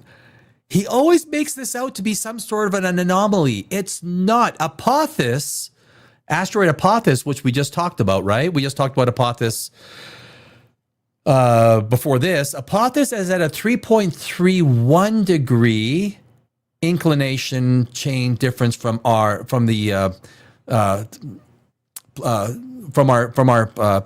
solar system. The moon has a 5.1 degree difference. Apophis is even less than our moon, and he's trying to suggest that this 5 degree difference from the plane of our solar system is somehow evidence for aliens. What? I mean, honestly, this is the kind of stuff that religion is based on. I get the kind of stuff that Hale Bopp. Remember Hale Bopp? This is the kind of stuff that Hale Bopp. is all premised on. And the chance of that happening at random is 1 in 500. So why do we have this alignment, which, by the way, is a great fortune because we can observe the object for a very long time. We've already observed it for almost 5 to 6 months, and we will continue to observe it for a few more months. And that would not have been the case if it were to come at a large angle relative to where all our space assets are. You know, the observatories that we have either on Earth or in space are all located in that plane. And so that was surprising. And I thought, well, maybe it was sent in that plane. I mean, there is no reason for such an alignment, given that it's only the third object and the chance. The fact that he believes there has to be a reason for the alignment? What do you mean? What are you talking about? There has to be a reason for the alignment? If not, it's aliens? I don't understand the if statement in what he's saying, right? So a lot of what he talks about is just verbal. I mean, I was an English major in university and a minor in philosophy. So if you're going to put an if statement in what you're talking about, you know, from a philosophical perspective, like the points have to make sense. They don't. None of what he talks about ever makes sense. He's just talking mumbo jumbo. Every astrophysicist, theoretical physicist, astronomer, cosmologist looks at what he says and goes, how does he have his position at Harvard? But I don't believe Avi Loeb is a dumb man. I believe he is a smart man. I believe he is highly intelligent. Except when it comes to 3i Atlas. Is 1 in 500. Netflix. Netflix. And actually, the plane of the Milky Way disk is misaligned by 60 degrees. So you can't explain this by saying, oh, the object came from the Milky Way galaxy. You got our brain. Where'd it come from? Andromeda? Like what? I love, like, look, these announcers, right? These announcers, they got about as much understanding of astronomy as like the average, like 3-year-old. Like they have no clue. This girl is absolutely. She would be amazed if Avi said, "Well, so the Earth goes around the sun." She'd be like, "Are you? Wow, are you serious? Is this new?" Yes, this is brand new. Going, the space lovers are chiming in. Jim says, "Is it a realistic possibility that there is alien intelligence, but this is just a comet?" Of course. I mean, this is just one object that we recently identified in our backyard. And, you know, if it's a comet, a natural object, there were billions of similar objects that visited us before. So this is a relatively large object. There are many more smaller objects that we can't see because they don't reflect enough sunlight. We can only see them if they happen to collide with Earth and appear as a meteor. And there was one from 2014, half a meter in size, that collided with Earth and was moving roughly at the same speed as 3i Atlas. And I discovered it with my undergraduate student, Amir Siraj, back then, and about 5 years ago. And I led an expedition to the Pacific Ocean to look for the materials from that. And it's alien tech. It's alien tech. The object because it was the first recognized interstellar meteor. So there are plenty of those objects if they are natural rocks or however he's claiming it's alien tech or the possibility of alien fraction tech. Of those that have a technological objective that come to visit the inner solar system for a reason. And that, of course, is the most interesting finding that we can have because, you know, if we find a rock, the best we can hope for is maybe taking a small sample of it and checking whether the material has the building blocks of life, because this rock came from another star. And well, I wouldn't disagree with that, right? So if we get some fragments from an asteroid or sort of meteor that hits the Earth, boom, and we get proof of life within a meteor that literally, the whole idea that what is that called? It's with a P. That life is being permeated across the galaxy and across the entire universe. through not through engineers, as we see in Prometheus, which is a Christmas movie, because there's a Christmas tree in it. Right when they wake up, right when they wake up from cryosleep. What's the actor's name? The dude that's putting up the Christmas tree, the captain of the ship. I like him. He's a good actor. But anyway, it's traveling to that star will take us millions to billions of years. That's the best you can hope to do with a rock that arrives to our backyard from another star. But if it happens to be a technological object, of course, we would like to get a close picture of it. And if we find that there are buttons on it, we might use the robotic arm of a lander to press a button and see what happens. The flip side, Jonathan says, why is it so hard for people to believe this might not be a comet? Yeah, that is difficult because you should think of people in a way that it resembles AI systems. And as we know, the large language models are as good as the training data set that they have.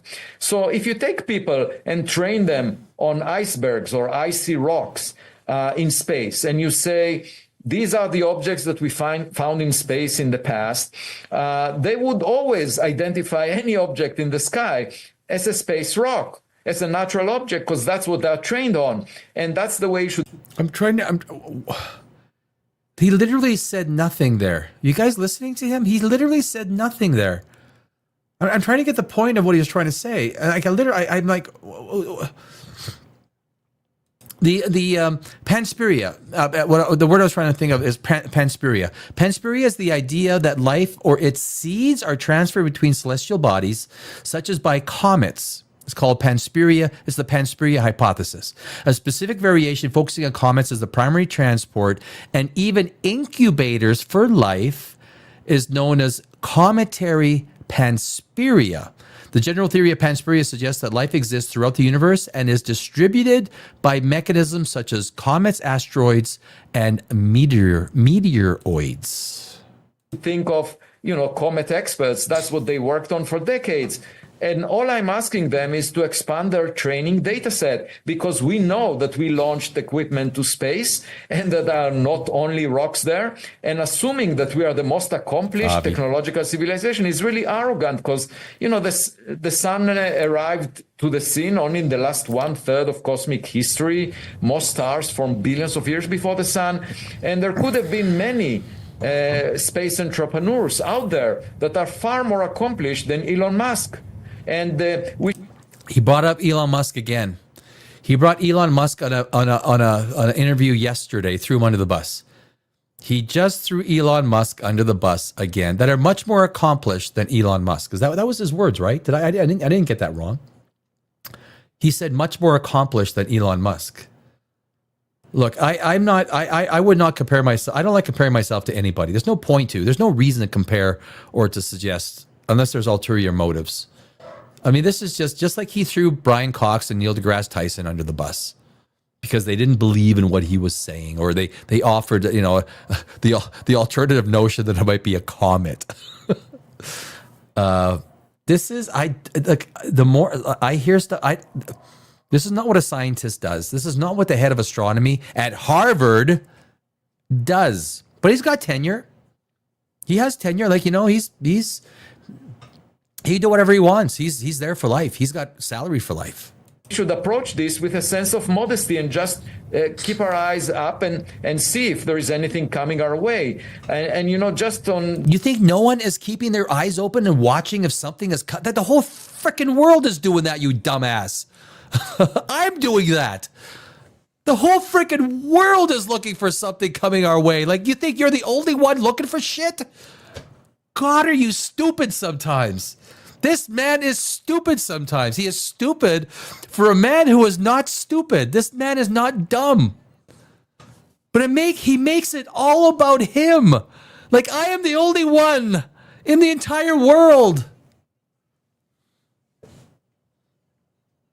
He even compared it to October 7th several times. You're going to politicize it now, Avi? You're politicizing it? Really? Avi?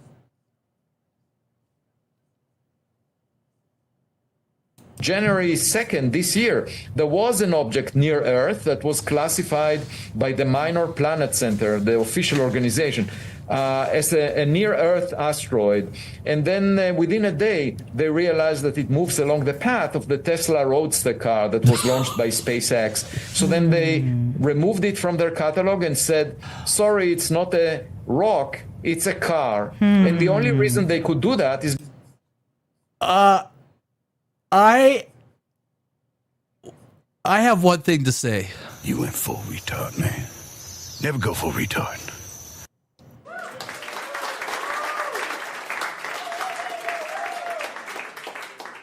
Look at me. Because they knew about, the object that was launched by humans. But if there was another company near another star that would launch a car, an interstellar car, that would have been classified as a rock of a type that we've never... Now we're talking about freaking cars. This guy goes all over the place. Like he is he would just go anywhere because why? I'm the head of astronomy for Harvard, and I just talk and I make things sound kind of like okay. I have to do I have to believe this guy because he's the head of astronomy at Harvard because he has because I think I'm dumb compared to him. No, you're not. You're not. You're not. What he is talking about is utter absolute nonsense. It is utter. And if I watched some of the YouTube stuff before this, people literally, they're talking about clickbait, right? And they're my God, the stuff that they talk, I wouldn't even, why even, he has created an entire click farm of bullshit. And he got a Netflix deal out of it. Never seen before. You know what? That feeds into this next question from a viewer perfectly because they're asking, what does the tale tell of us?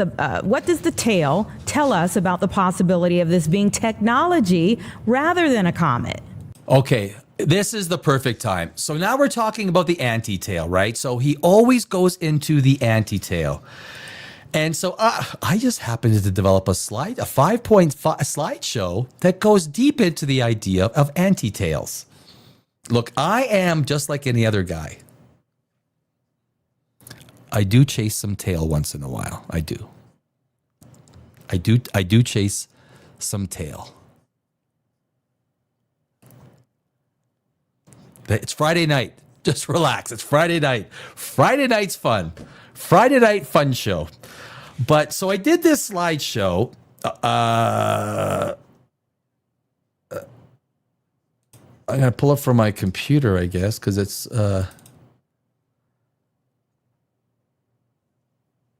there we go. Processing. Okay. So this whole thing, Avi Loeb, and then we'll get back to the video right after this because I think this is the perfect time that we need to end this. And look, and I put up 45 minutes of work. It doesn't take much to discredit this man you call Avi Loeb. That's not what I wanted. Oh, shoot. I got to remember. I got to open it up again. Yeah, I got to open it up. Bear with me. I'm coming. Show files. There we go. Anti-tail comments. Anti-tail. Anti-tail. We got some comments. Oh, we got some comments in the comments section to get to. So, my friends, if I can refer to you as my friends, and I refer to you as my friends because I feel that way. What is a comet anti-tail? An anti-tail is a striking astronomical phenomenon. Can we see that? Yeah, I think that's good, right? Size is good. Size is good. It's like the beginning. That reminded me of the beginning of Gladiator. At the beginning of Gladiator, Ridley Scott is an incredibly historical piece director. The opening battle scene of Gladiator is magnificent. It is like literally he went back to the gladiator day, back to the days of Rome, and he filmed. He goes, "I told you to put those cannonballs. The distance is fine." Russell Crowe's character. Anyway, that's what it reminded me of. Gladiator's a great movie. Gladiator 2, not so much. An antitail is a striking astronomical phenomenon where a comet appears to have a spike or needle pointing directly towards the sun rather than away from it, like the traditional gas and dust tails. This is actually, you can write this down, an optical illusion caused by Earth's perspective as it passes through the comet's orbital plane. Got a little, imagery there. We got the comet's orbital plane, heavier dust, Earth's perspective edge on concentration. You see the Earth going. Okay. While typical tails consist of light gas and fine dust pushed back by solar radiation, the antitail is made of larger, heavier dust particles that are less affected by solar pressure. Let me read that again. While typical tails consist of light gas and fine dust pushed back by solar radiation. So basically, that is the comet coming towards the sun. And the sun is shooting off its solar wind, right? So that comet, that tail, gets pushed back, just like it would be a wind here in our atmosphere. No different. And there you see a great picture in the image. The antitail is made of larger, heavier dust particles that are less affected by solar pressure. Now, understand the solar wind is basically particles, right? That is being pushed. The heavier particles that are emitted from a comet as it goes around this perihelion, goes around the sun, the heavier particles are less affected by this solar wind. These particles remain behind the comet. So they, instead of following the comet, they get dragged behind the comet. These particles remain behind the comet in its orbital path. When Earth aligns perfectly with that thin disk of debris, so it comes in alignment so that the light refracts off of it and comes back towards us, we see the edge of concentration of dust as a sharp line projecting forward towards the sun. So it is a bunch of heavier particles that instead of the comet going this way, these particles get dragged behind. So it goes here, and now these heavier particles, the light refracts from it back to us, and it looks like, oh wow, the comet's going this way, but the tail's going this way. That's it. This is, guys, we're not even in a university classroom, and I believe I just explained the antitail to everybody that we understand. But Avi Loeb has continuously used the antitail as a reason for why this is alien tech. This man is not a dumb man. He knows what he's saying. He knows what he's saying is bullshit, because I am not an astrophysicist, and I know that what he is saying is bullshit. This is what the antitail is. Heavier particles that get dragged behind the comet as the comet accelerates away as it goes around the sun. And this heavier dust trail of heavier elements, when it hits the right angle, the light refracts back to Earth, and we get this antitail. That's all it is. It's all it is. It's a natural phenomenon.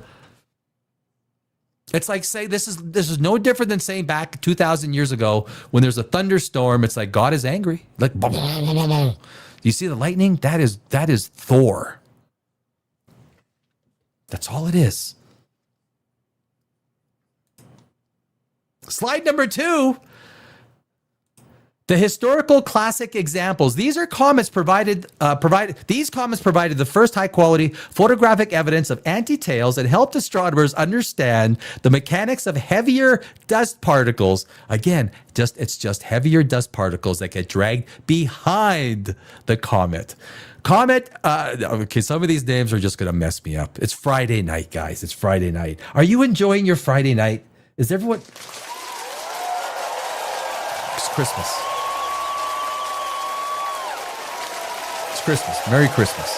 Happy Hanukkah. Merry Christmas. Happy Druids Day. What are the pagan holidays? Are you a Druid? What Druids? What else? Witches Day? Do witches celebrate December 25th?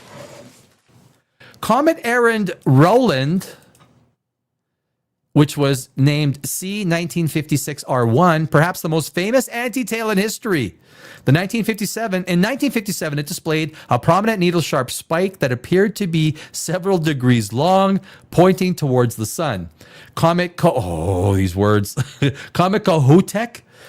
C1973EI, though often called a dud, for its brightness, it's displayed a distinct anti-tail observed by astronauts aboard Skylab. Remember Skylab? Oh my God, I totally forgot. About Skylab. Do you guys remember Skylab? Wow, that is a blast from the past. In 1973. One of the most watched comets of the 20th century, Comet Hale-Bopp. Hale-Bopp. Drink the liquid and you will appear behind a spaceship behind Hale-Bopp. That was tragic. How many people died? 27 people died? A lot of people died. They took the liquid. Not as many as Jonestown who took the liquid, but they took one of the most watched comets of the 20th century. It exhibited a subtle but clear anti-tail during its perihelion passage in 1997. Hale-Bopp comes our way every 2,534 years, my friends. I always say this. The last time it was here was about 150 years before Alexander the Great. 150 years before Alexander the Great.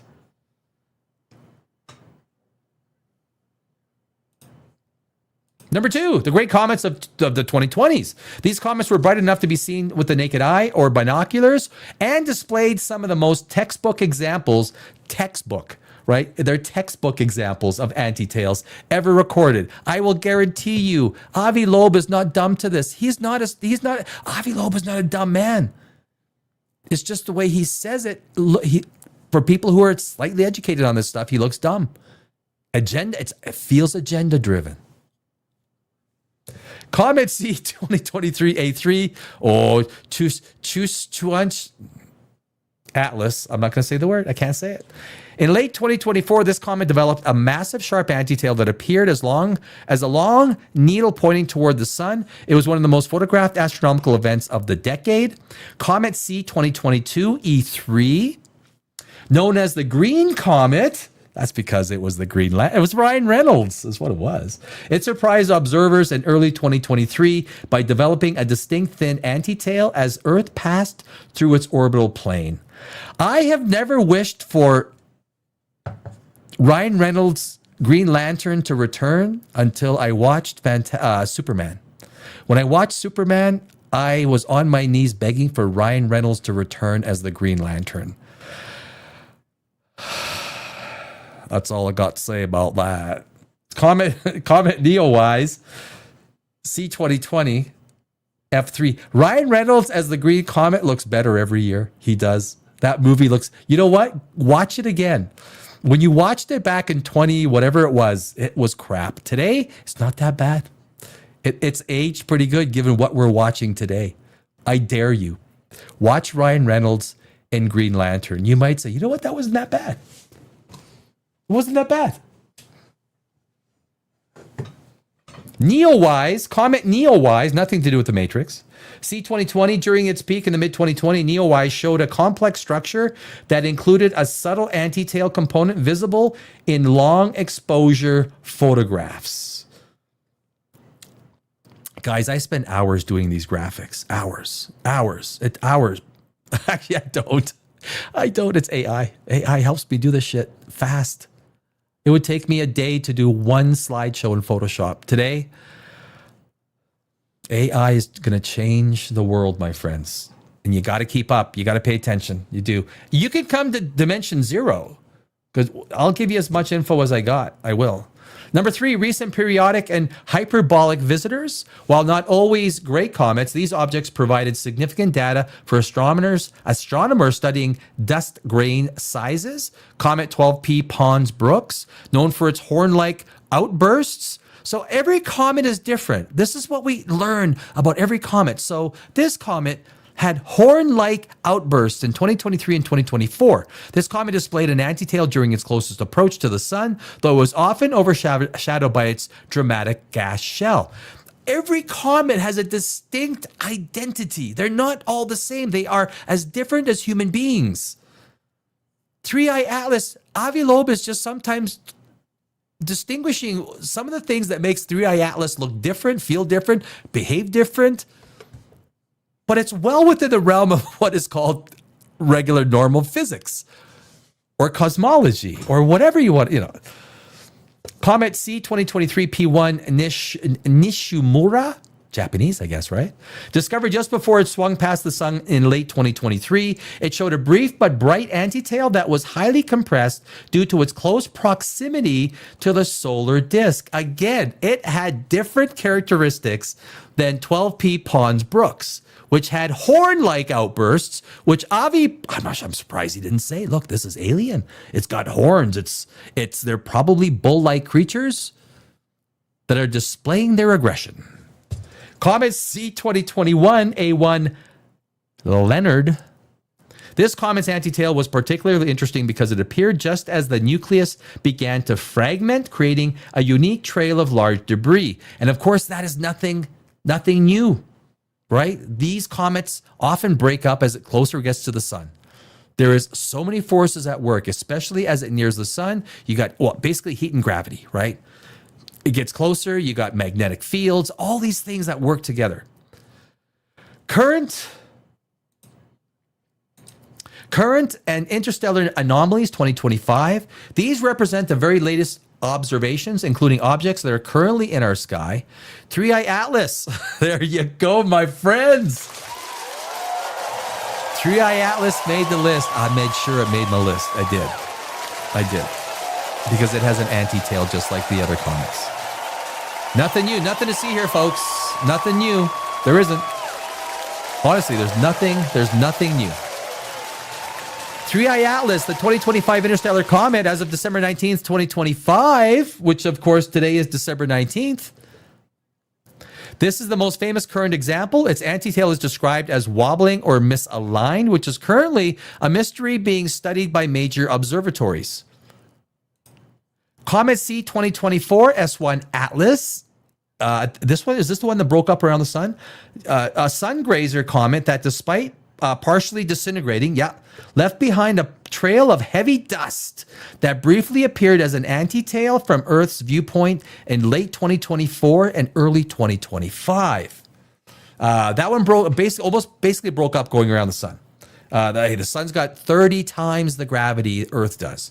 30 times. You talk about its radioactivity and magnetic fields.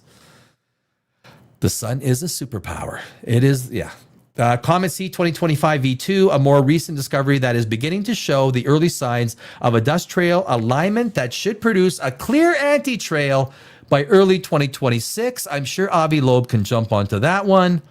Remember C 2025 V2, that one might be alien technology. We will find out when Avi Loeb decides to start talking about it. That is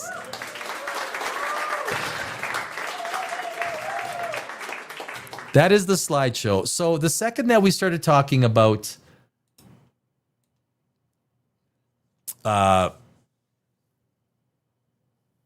anti-tails. So every time you hear Avi Loeb talk about anti-tails, please remind yourself of this previous slideshow. This was not all the comets that exhibited anti-tails. There's many more. These were the major ones. Right. So back to our regular scheduled program. The jet that we see, which is 10 times longer than it is wide, stretching out to about 1 million kilometers. We've never seen anything like it before. When people look superficial. Nothing like it. We've seen nothing like it. There's nothing like it. Nothing. Actually, at the images of Three-Eye Atlas, they say, oh, look, there is a tail. But you have to realize where the sun is located relative to Three-Eye Atlas.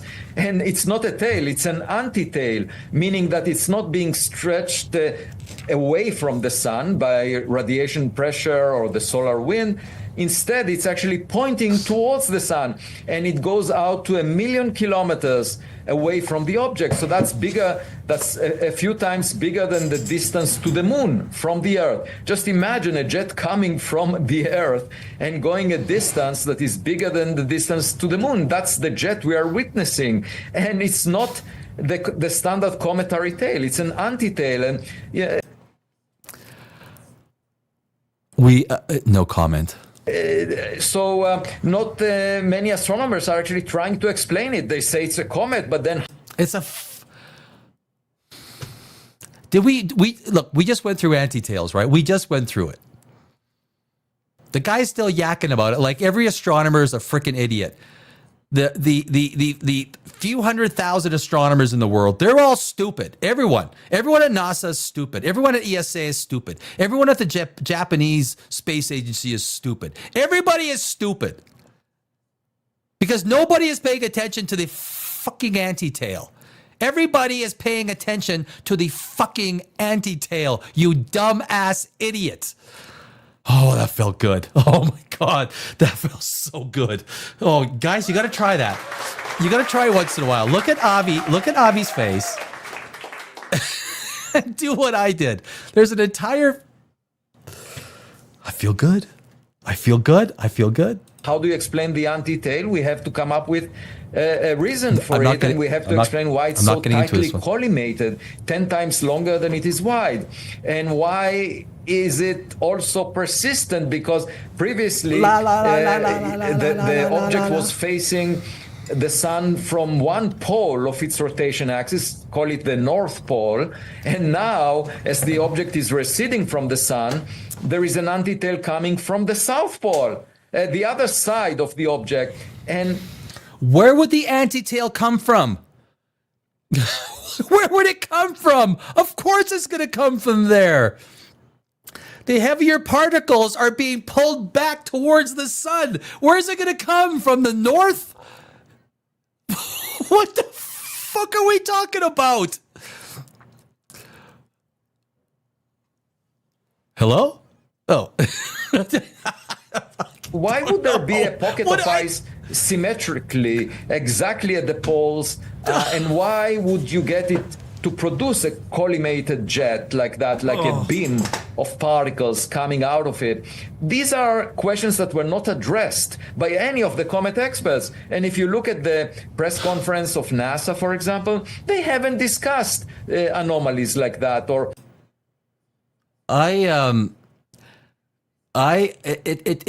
it would be like a whole bunch of astrophysicists getting into a room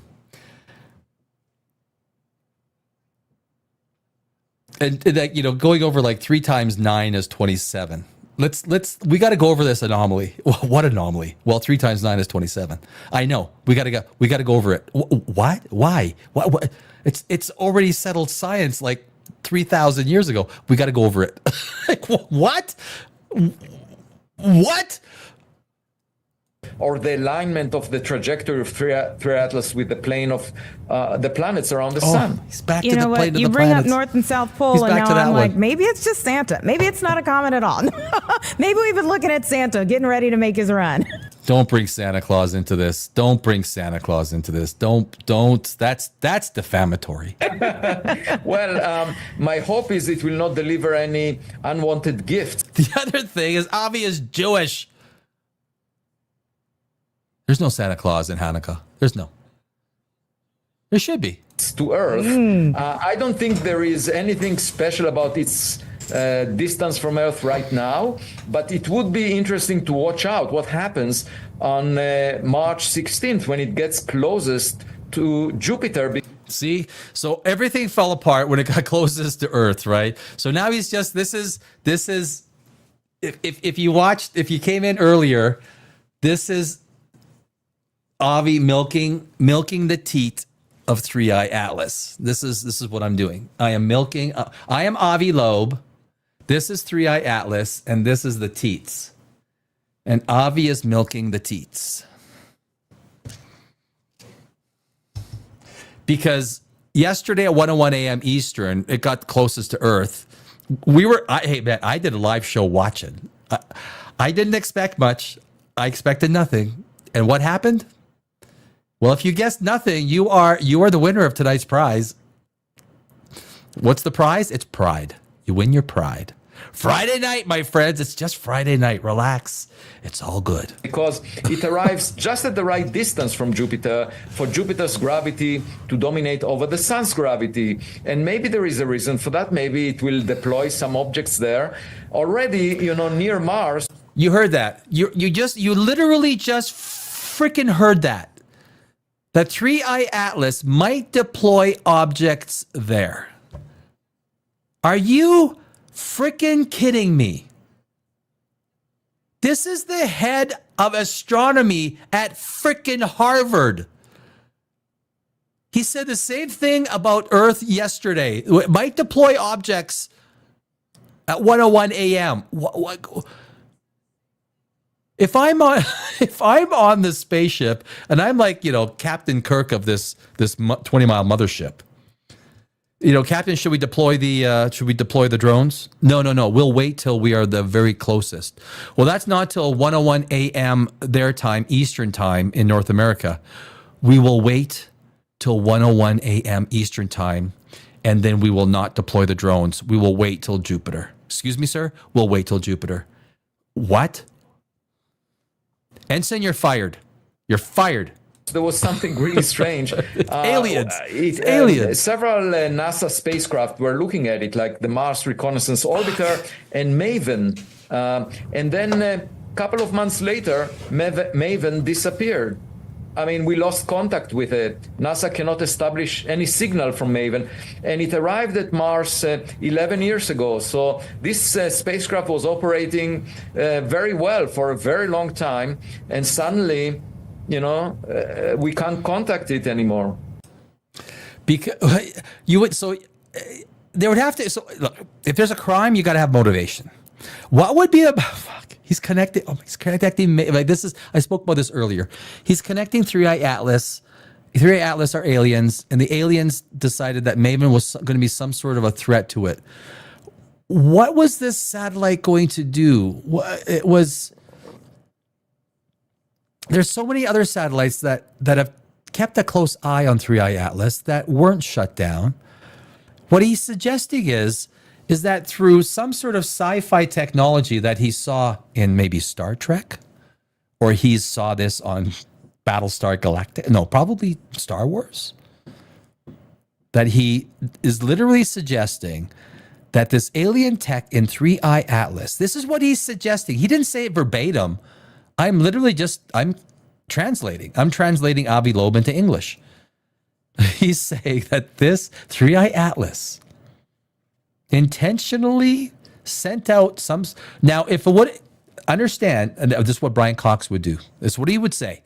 Well, what would happen if it was sent out? If it would have disabled Maven, it would have had an energy signature that we would have detected. We would have detected the energy signature. Yes, it would have had to have sent out some sort of energy signature to disable Maven, which we would have fucking detected. As Brian Cox says brilliantly, I love Brian Cox. As a man, as a friend, as a bud, nothing more.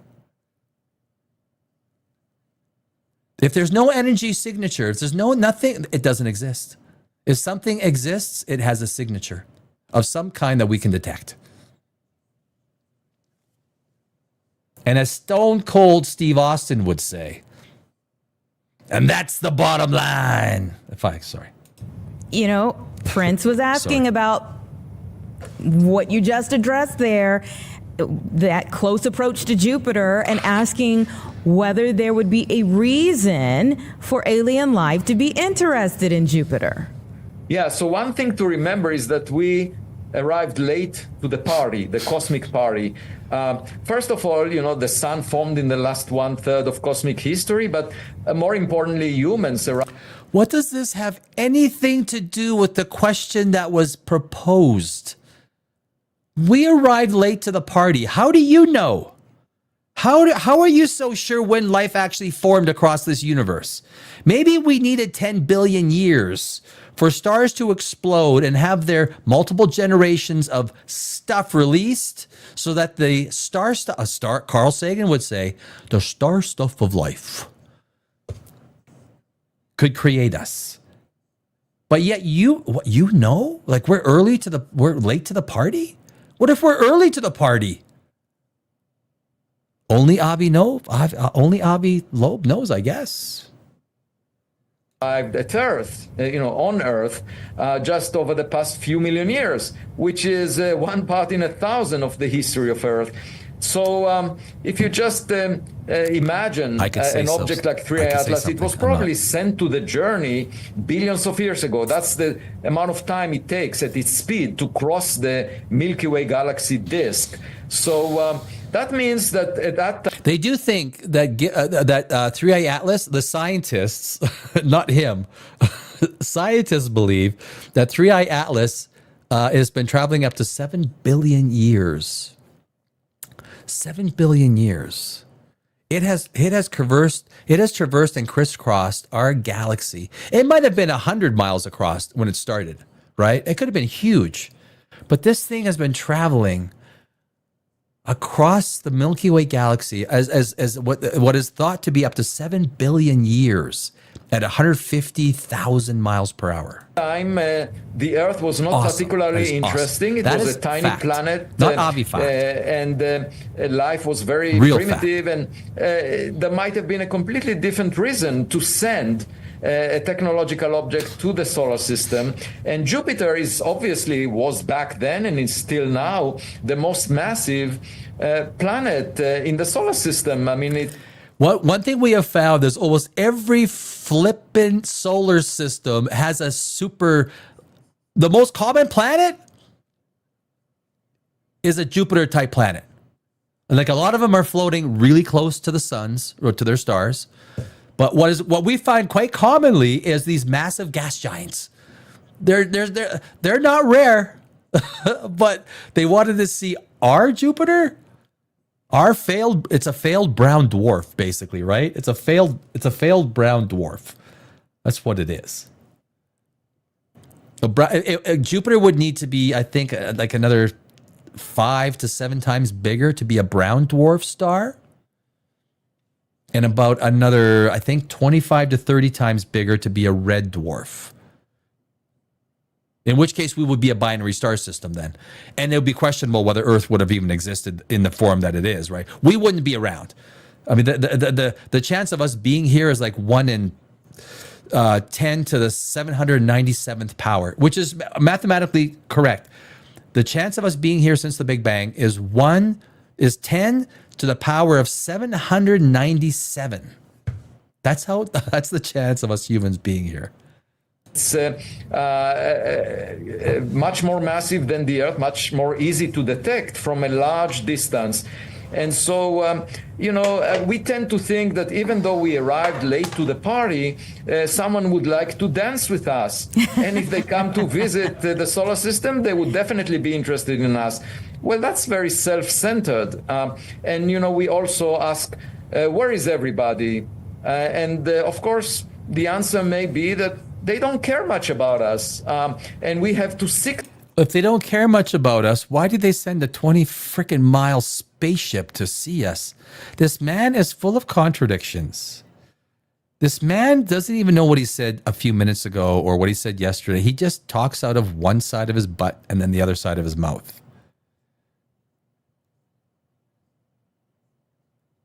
Do I look cool?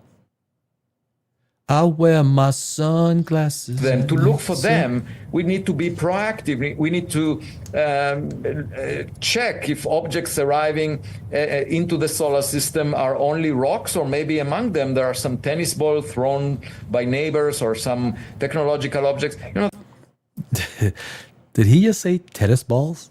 Did he just? He did just say tennis balls. Can you honestly believe what we're listening to? Like, seriously, are you listening to what I'm hearing?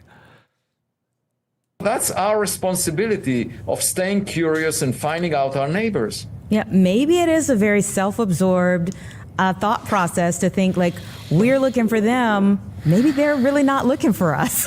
I completely agree. I mean, that's what you learn when you go dating. I mean, not everyone is as good looking as our most celebrated actors in Hollywood, you know, and so very often you find people who are not interested in you. And, you know, we should accept that because we already know that we are not at the center of the universe. And I don't even know why you would bring that up. The fact that we are not at the center of the universe. Who thought that we were at the center of the universe? I just think like the things that he says are like you're talking to a 4-year-old. It doesn't even make any sense. No one ever said, I don't even recall anyone ever suggesting that we were at the center of the universe. I don't even know who you're directing that statement to. Why would you even say it? And so why should we be at the center of attention in our local neighborhood? Well, doesn't that just totally discredit the fact that aliens are sending shit our way? Why you are suggesting that we are the center of attention, that literally they're sending 20-mile spaceships that will require 20-30% of the entire output of their star to send something of that size. You're literally, he constantly contradicts himself. It is laughable beyond compare of any, and this is the man who was head of astronomy at Harvard. That reminded us, you were waiting on an update from Kim Kardashian. Did you ever hear back from her? No. That's science. Now, guys, I'm not, look, okay, I know Kim. You can Google my name. You'll see me with blonde hair. Danny, Alex, Kim Kardashian. I don't name drop. It's not like I'm not going to call Kim, say, hey, Kim, it's Danny calling. He is asking, look, Kim is actually smarter than most people think she is. I think the whole flat earth thing, she's really just doing it for the show. But if she really believes in the flat earth idea, or no, the fact that we didn't land on the moon, it's not flat earth, the fact that we didn't land on the moon, I'd probably have to have a talk with Kim. Kim, sit down. No. She's a billionaire now, right? Damn. But he's like, all he wants to do, this tells me he wants to associate himself with names. He wants Kim Kardashian on the team. He wants to go to red carpet events. He wants to go to the Doomsday red carpet event with Robert Downey Jr. and shake the hands of Thor, Chris Hemsworth. And like that's what it feels like to me sometimes. He wants to be part of this cool group. He has literally contacted Kim Kardashian because probably Kim can open doors. She can. Or at least a lot more doors than he can open, which says a lot. Someone tried a prank and sent me an email from her, and it was a university email, and I ignored it. I would love. Did you hear that? Someone at Harvard University pranked them because I'm sure the entire Harvard University is like, holy fuck, we're looking like a bunch of dumbasses. Actually, to hear from her and tell her about the latest on anything that you want me to she call would Kim? like to hear about. And I don't. Do you want me to call Kim? I think about science as science of the people. That anyone who is curious should view science as really a commonsensical thing to do.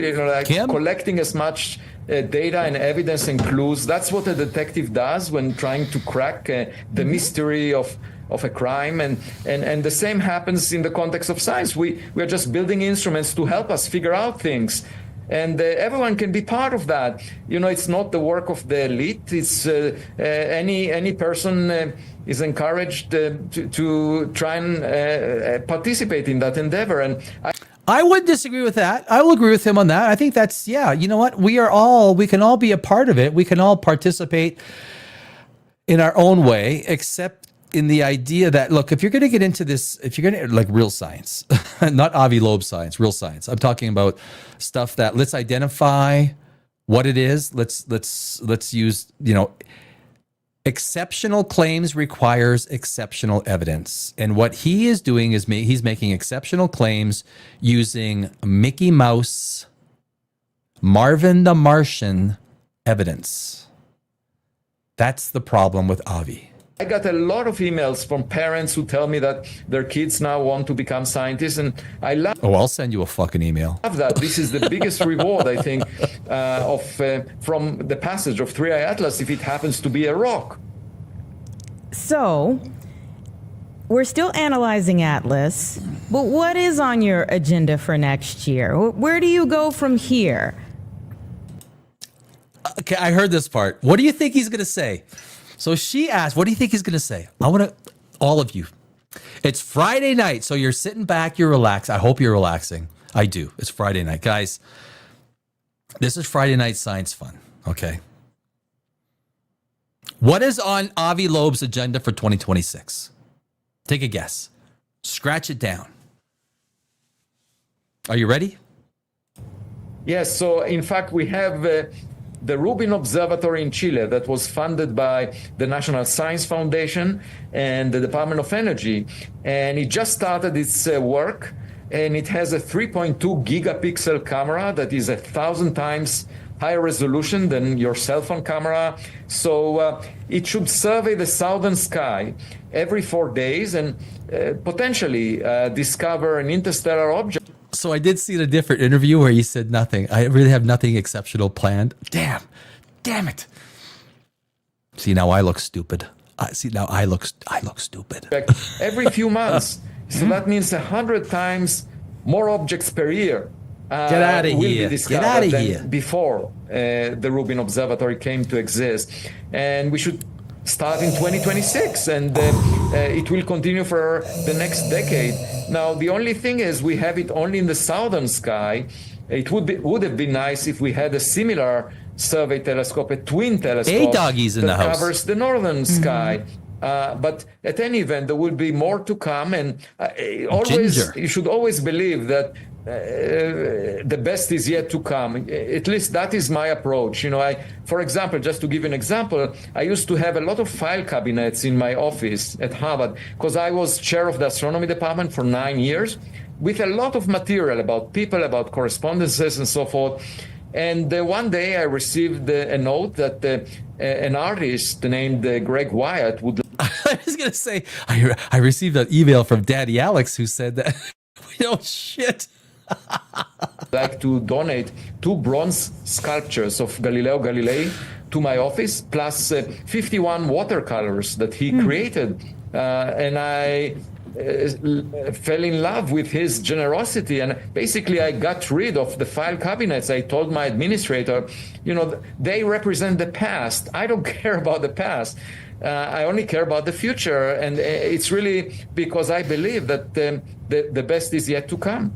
I believe that too. The best is yet to come. Where in the Northern Hemisphere would you put that camera? Oh, Hawaii is an excellent place. The Canary Islands are another place. But Hawaii is really offering the very best place for telescopes. The issue is also funding, because the cost of such an observatory similar to the Rubin Observatory is of over $1 billion, and it needs to be. Oh, it's just $1 billion? I'll write the check. You want me to write that check? No, sorry. I'm not Elon Musk. Funded by government or private donors. I mean, it would be really nice to have that an additional pair of eyes looking at the sky. And I should say that this is just the first step, because if we do discover a technological artifact that originated from another civilization, then everything will change. Then $1 billion will sound really like a small sum of money, because discovering an artifact from alien technology and asserting that a comet, where all evidence points to the fact that it is just a comet, But twisting the evidence just enough to assert that it isn't, that it is alien tech, is reckless, especially given a man in his position. Now, if I did that, that's different. I'm a freaking YouTuber. I got no cred, very little cred. This is a man at the highest level of academia. That's the difference. I wouldn't do it for clickbait, though. There's no way I would do it for clickbait. Even though it's probably my channel's short-term interest, I would rather build a good channel without the bullshit. But a man like this, who is at the highest levels of academia, must show more responsibility with regards to the evidence without taking it to extremes to make a laughing stock of virtually the entire science community. Because he's made NASA look like idiots. The only idiot I see is the one on the screen. But he's not a dumb man. That's the thing. Avi Loeb is not a dumb man, but he looks like an idiot. We would realize that, if one of these objects is interested in Earth, it could be a potential threat. So we need a planetary defense warning system, a system of interceptors that will come close to every unusual object that comes to our backyard. We fucking literally have that shit in place. We literally, there's like 2 or 3 different asteroid, comet, meteoroid systems in place. They're literally in place. He just runs at the mouth and says stuff that is absolutely... I don't know the acronyms of the systems that are in place, but I know 2 for sure that are in place. One is from the European Space Agency, one is with the UN, and I'm sure NASA, I know NASA has one. There's 3 of them that literally look for interstellar objects that are coming to destroy our civilization. But yet he talks about it like it doesn't exist. And only Avi Loeb has got he's like Captain Hindsight, right? Avi Loeb is literally Captain Hindsight. He's calling all the football games from last year's NFL season. He's calling all the scores. And take a close-up photograph and inform us whether it's a rock or something else. And, that could cost much more than $1 billion. But I do see it as the future if we really realize that we are not just receiving rocks from interstellar space. Yeah. On that note, what do you think of this Earth defense drill that's happening right now? Yeah, so I wrote a white paper to the United Nations urging them to consider the potential threat from an interstellar object seriously. Oh, God. So he makes himself look out to be the cavalier, right? I am the paladin in Dungeons and Dragons terms. I am the lawful good paladin. I am sending letters out to everybody to make sure that everybody knows of this potential. Look, guys, one day a comet might hit the Earth. Really? Wait. What are you, Avi? Are you saying we didn't know this? No one fucking knew this. You dumb ass, Avi.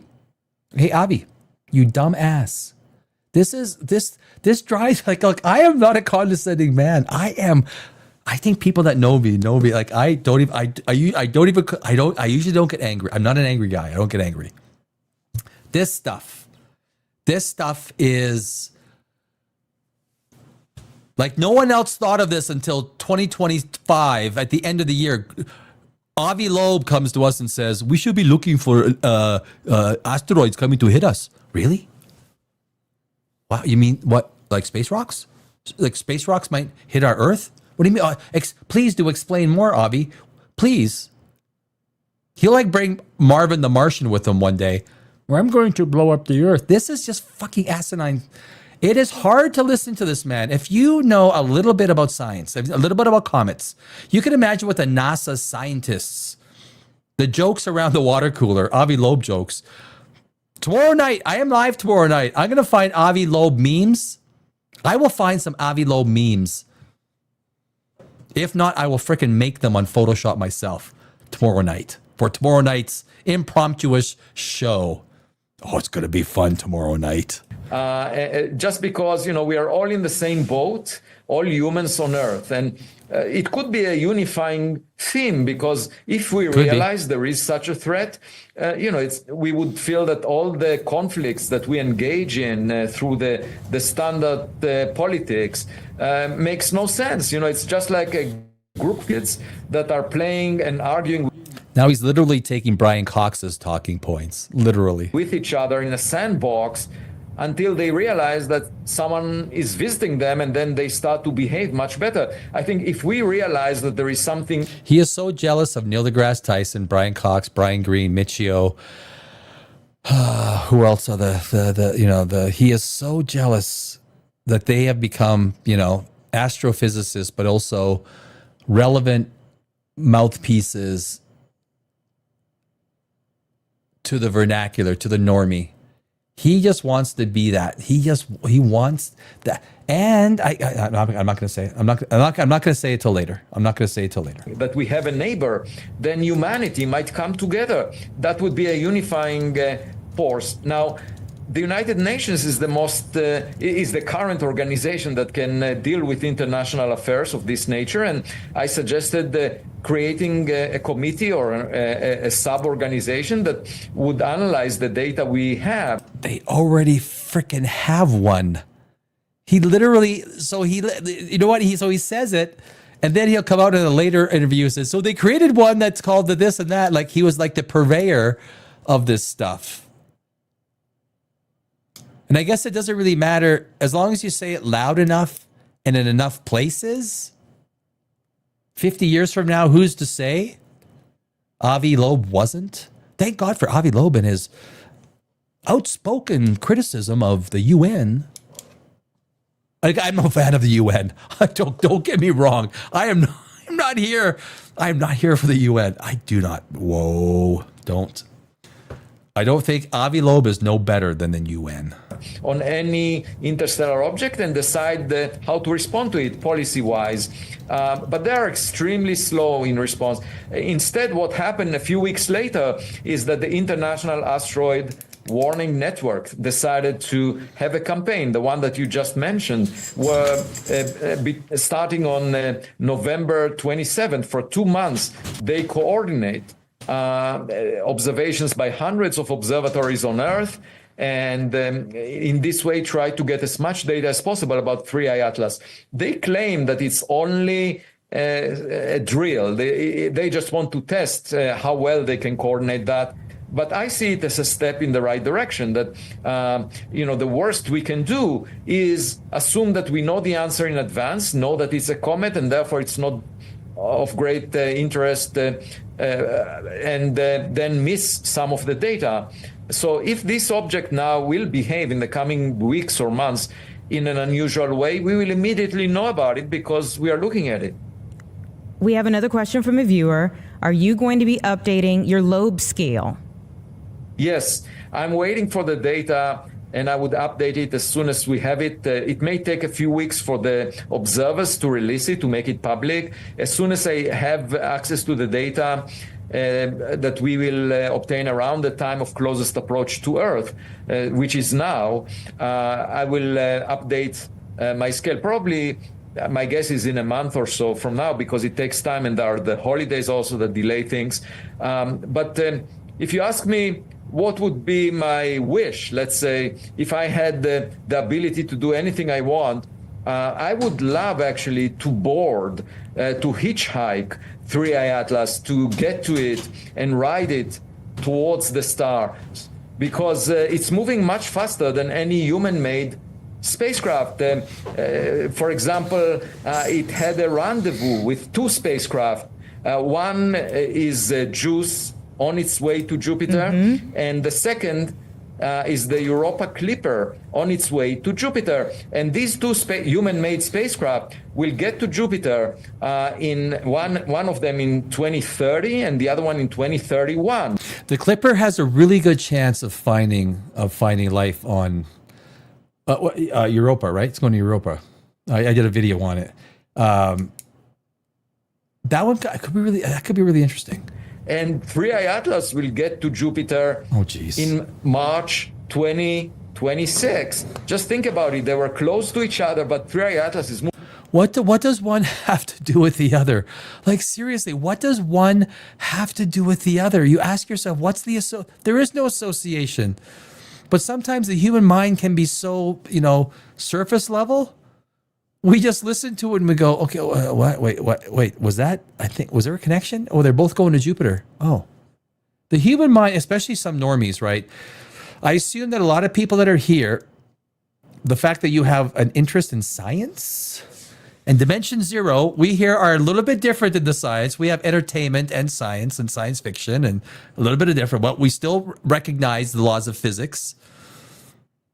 A lot of the normies in this world don't. They're normies. They read surface level stuff. Wow, they're all going to Jupiter. That's an amazing coincidence. It's an amazing coincidence. What? Moving so fast relative to them that it makes it in a much shorter time, and that's why I would love to ride it out of the solar system, because it would actually. I don't know. It's late enough at night. I'm going to say this. I'm going to say this. I think this is, dude. That is nuts. Moki, you suck. Okay, I'm going to put. It's late enough at night. I feel okay to. Hey, Avi, a huge butt plug is circling your anus. Okay, I'm not. Fuck, that is good. Okay. I mean, look, it's a family channel. It's not a family channel. It's literally made not for kids in the YouTube thing, but I do know that younger people watch. But anyway, can we get back to Avi Loeb? Because it's a comedy show. This is a comedy show. Move faster than Voyager and New Horizons and Pioneer spacecraft that we launched. And this is the best opportunity to reach interstellar space at the shortest amount of time. You are one of one, sir. We actually talked to the team behind you a couple of weeks ago. So you mentioned March as one of those times, like put a pin in it. We'll definitely want to talk to you around March. But are there some other important dates on your calendar for things that are going to be happening in 2026? Okay. Remember what I said before. This is the same. Is this the same question she asked before? No, but I'm very much looking forward to surprises. I would love to see something that I haven't expected. I got nothing else on my calendar. All in 2026, I am the head. Hey, what happened to my full applause, man? I have nothing on my calendar. I am the head of Harvard astronomy or whatever his position is. What, do you have anything planned for 2026? No. What? You're telling me you literally go to your fucking journal and you go, what are you doing on January 17th? Nothing. I'm wide open. What are you doing on February 4th? Nothing. I'm wide open. What are you doing on March 6th? What are you? Nothing. I got no plans. Are you looking? May 7th. You want to come? What do you got? Nothing. I got nothing. I got no plans.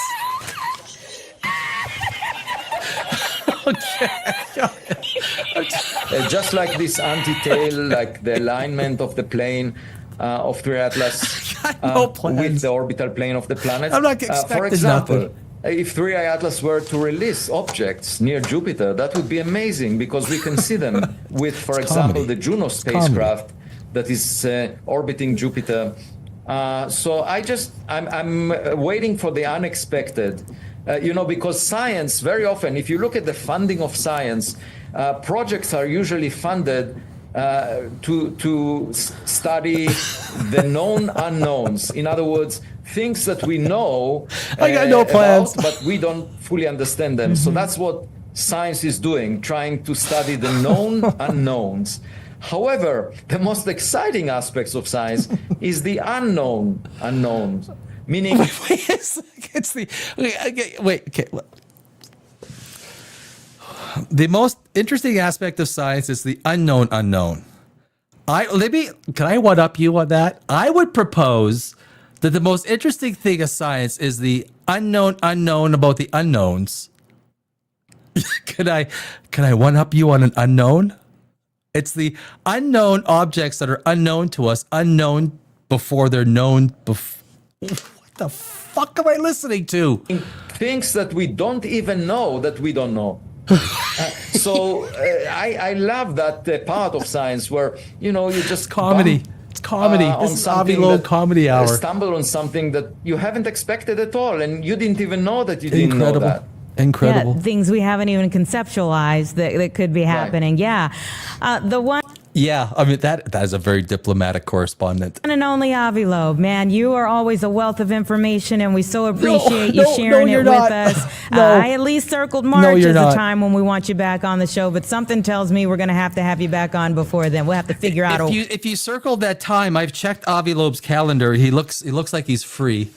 I don't know what date you circled, but he looks like he's free. A reason to talk with you before then. Sit down. I will be delighted to join you anytime. Okay. Of course you will. All right, you take care. Happy it's part of your holidays. Netflix. Happy holidays and multi-million-dollar deal you got. 2026. Let's hope we will know he's much a nice, more probably about nice our enough cosmic guy. neighborhood, and it will not. give us the much-needed dose of modesty that we lack right now. A dose of modesty from Avi Loeb? Really?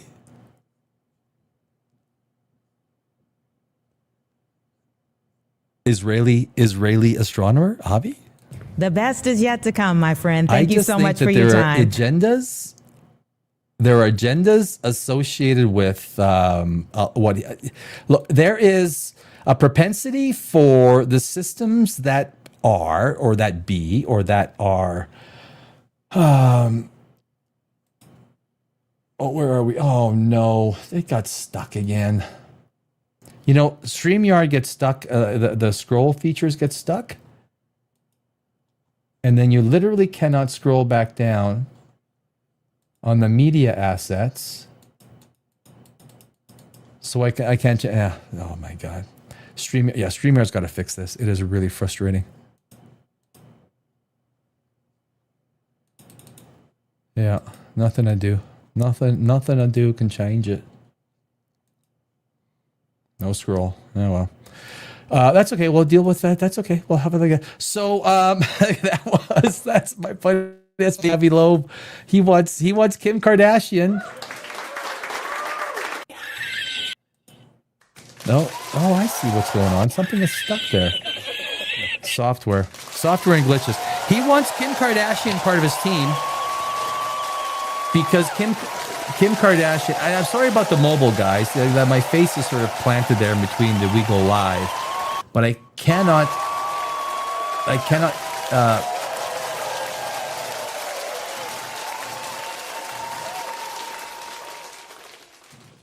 move.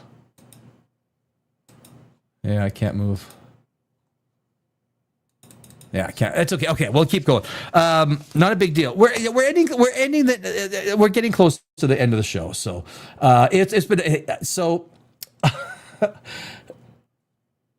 There's been a lot of comments out there. I've been reading parts of them. Nighthawk says Avi Loeb is full of it. Yes. There seems to be a little bit of an agenda-driven agenda. Try to keep my face like so. The mobile people. So I see two screens here. Just to let you know, I see the desktop version, and then on the left, my left, I see the vertical version. So the vertical version, because I cannot change, StreamYard has basically crashed, and I cannot go back up, and I can't scroll up and down to change the configuration. But of course, if you're on the desktop, you don't notice this.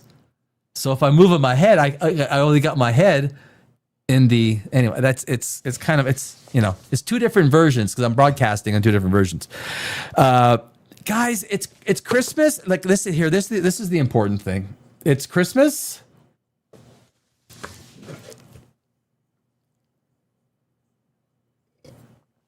And hopefully a lot of you have time off away from work. You're going to spend time with your families. It's Friday night. This is I think this is only the second Friday night that I've done.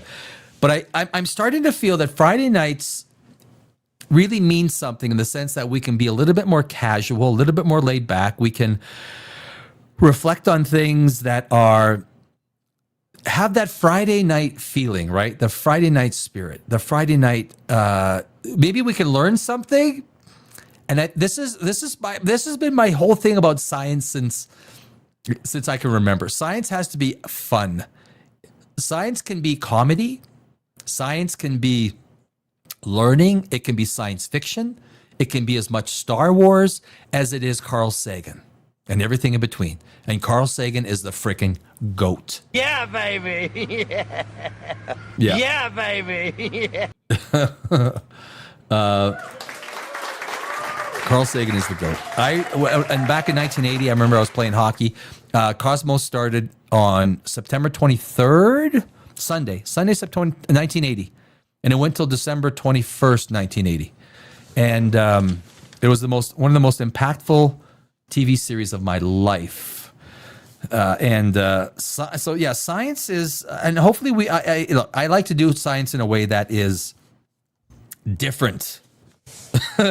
I will call out the bullshit. I have no problem calling out the BS. I'll save the swear words till later in the show because I do know some, younger peeps. I know. It's not Apophis, 2029 Apophis. Be careful, everybody. I mock you, suck. Tell me he didn't just get done ripping a spliff. I'm so confused. Kylan, it's like watching CV19 of Space Update. I swear this Anthony Fauci is nothing about this stuff and can tell. I think I'm jumping in the middle of a conversation. Looks like there's been a lot of Nighthawk. Avi Loeb is full of it. Yeah. Oh yeah, we went there. We might be in the same boat, but we're in the bowels of the damn thing. Sunday is my birthday. Oh, IMOC, you suck. Happy birthday. Happy birthday. Whatever number that is, may it be a fabulous number. It is Christmas. Tomorrow night, I'm doing a Saturday night show. I believe I'm going to take Sunday off. One day off because I do have to work on a video because I got to release videos on the regular release schedule. And I haven't even picked a subject. I have so many awesome subjects that I want to do, but I will be live. So tomorrow night it's going to be a lot. It's going to be entertainment based. I'm a screenwriter and I'm an English major with a philosophy, even / history sort of background. So, but tomorrow we're going to get into a little bit more of the Hollywood stuff, a little bit more sci-fi. We got a little bit of Avi Loeb stuff with Netflix. We've got, I'm going to talk some Doomsday. We're going to talk a little bit of Hollywood, maybe even some screenwriting stuff. I don't know if any of you guys are interested in screenwriting. So tomorrow night, it's going to be 7 o'clock Eastern. 7 o'clock Eastern. I'm going to be live. Look, Bring your slippers. That's what I gotta say. Bring your frickin' slippers because this is relaxation stuff. I want to hear what you guys want to say. I'd like to look at science scientifically. Well, scientifically speaking, so do I. Look, science can be funny. Science can be exciting, humorous. Science fiction, right? Science fiction is. I am doing the memberships on the channel. I'm uploading a ton of shorts and all these other things that are on the channel that I'm going to start beginning. So if you are open to memberships, this stuff is not cheap. I'll tell you right now, this shit is not cheap. So any support that I get, I've never asked for any support up until now. But if it's believe me, it is more than greatly. I got my first super chat from Disco the other night, and I was floored. Look, I'm having fun, and I hopefully that the community, the little group of people that we create here on Dimension Zero, is it offers a lot more than just a whole bunch of a lot more that's out there on YouTube, because there's stuff on YouTube that is arguably, I don't know. I'm not. Look, I'm not out there to cut other people down. I'm not, like, whatever.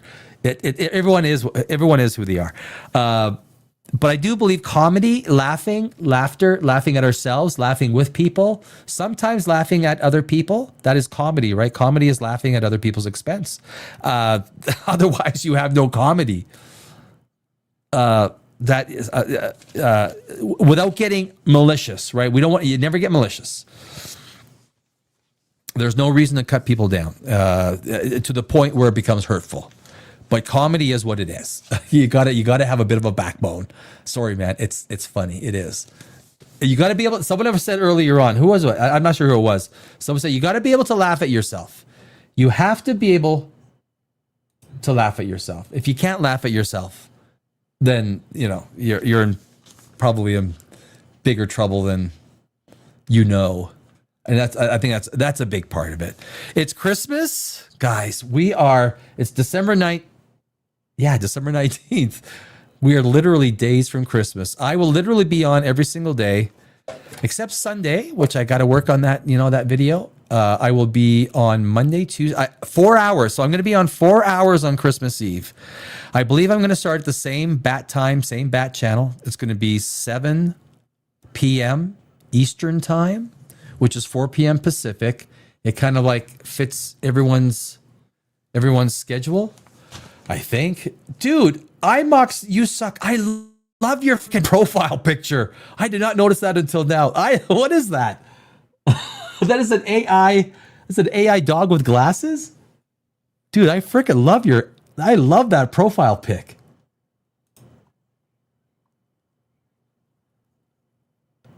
That is an awesome profile pic. It's something.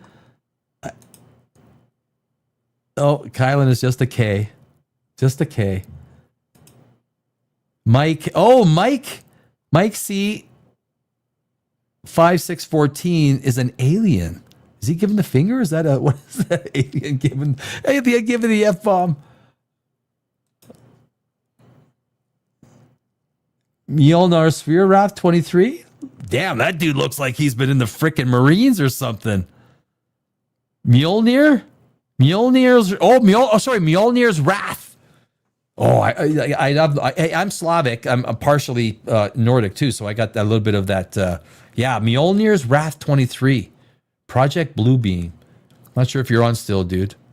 Rock on, my friend. Rock on, all of yous. And never, if you guys want to, if you ever want to post a comment, like it's never. I know most people don't. Yes, we watch. We want to participate, and but if you got a question, always feel free to answer, or question, because I will feel free to answer. I have strange. I don't think there's any more questions on the. So tomorrow night tomorrow night show, I do have something I'm stitching together for Avi Loeb and the Netflix deal. A little bit about that. We're getting into a little bit of Hollywood, a little bit of Avengers Doomsday stuff. I got some comments on that as a screenwriter. And Avatar is out. I will not see Avatar before tomorrow night. I will not have time. I don't know if any of you guys have seen Avatar.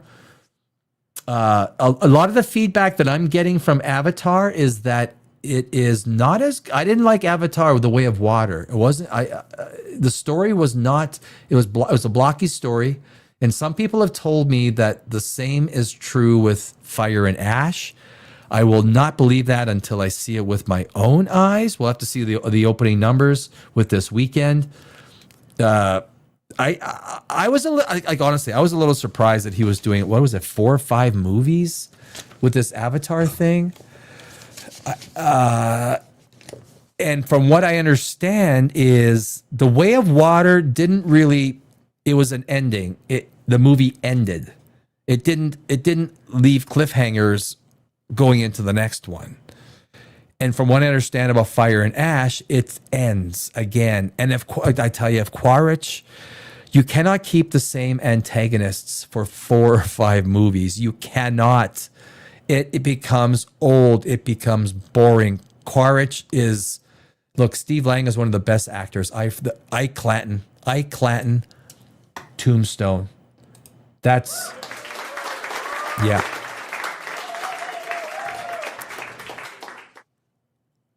But you can't just keep doing movies, and you can't keep having Sigourney Weaver and all these actors keep coming back. You can keep, you know, Zoe and what's his name, Sam, coming back. They're the main characters. Characters have got to pass on. That's the great thing about Game of Thrones, right? Red Wedding. The problem was D&D after that, when they started writing their own stuff, when they ran out of book material, they were so scared to kill off characters.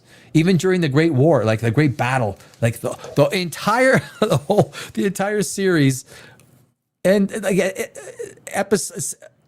season 8, episode 3, it was just a 1 episode finale to take 7 seasons of conflict and to resolve it in an hour and a half or 2 hours. Or was it? I mean, as a screenwriter, you're like, are you dumb? Are you guys Dumb and Dumber? I guess you are. Because they were trying to get to their Star Wars trilogy project that didn't work out, right? That was and I bet you right now, D&D, they are thinking, can we just please go back? Because HBO offered 2 more seasons. You want more? Well, I'll give you 2 seasons. What do you want? You need more time? What do you want? What do you want? You want 3 seasons? How many seasons do you want? Just 6 episodes. Oh. That's going to tie. Oh my God. That will go down in the annals of history of one of the biggest TV it's the worst TV ending in the history of TV. Undoubtedly, it is. I do love talking movies. You know what? You know what TV show I have to watch is The Expanse. Has anyone watched The Expanse? Because I have been told so many great things about The Expanse.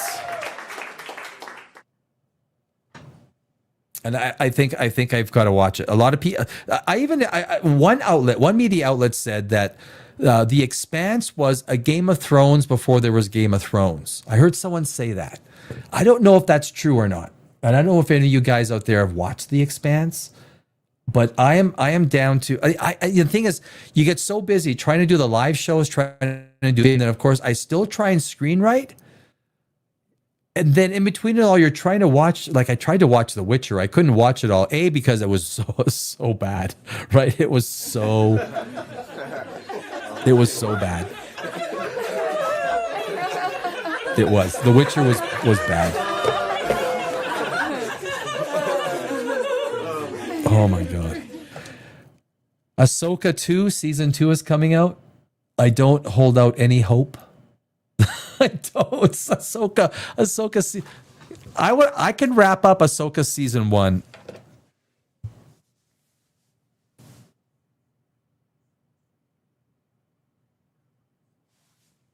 That was Ahsoka season 1 right there. Thank you. Thank you very much. Thank you. Thank you. Appreciate it. So there we go, guys. So until tomorrow night we will be live 7 p.m. Eastern, 4 p.m. Pacific, 5 Mountain, 6 Central. We are going to have fun shits and giggles tomorrow night. You got to bring your slippers. If you're going to be tomorrow night, bring your slippers, bring your wine glass, or if you don't have beverages, you can bring your coffee, your tea, your soda, your ginger ale, your lemon water. You can put on your robe, sit down, put your feet up in front of the fire. We'll talk a little bit of science, a little bit of Hollywood, and anything else you want to talk about in the chat. We'll go from there. We'll do it all tomorrow night, guys. So I will say good evening. I thank you for an awesome Friday night. I think I'm going to do it again next Friday. But until then, I will see you tomorrow night. And I thank you for visiting Dimension Zero. My name is Danny Alex, and I'll see you tomorrow night, guys. Have a great evening, a great sleep. Ciao, bella.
Yeah, baby. Yeah. Do it live. F- it.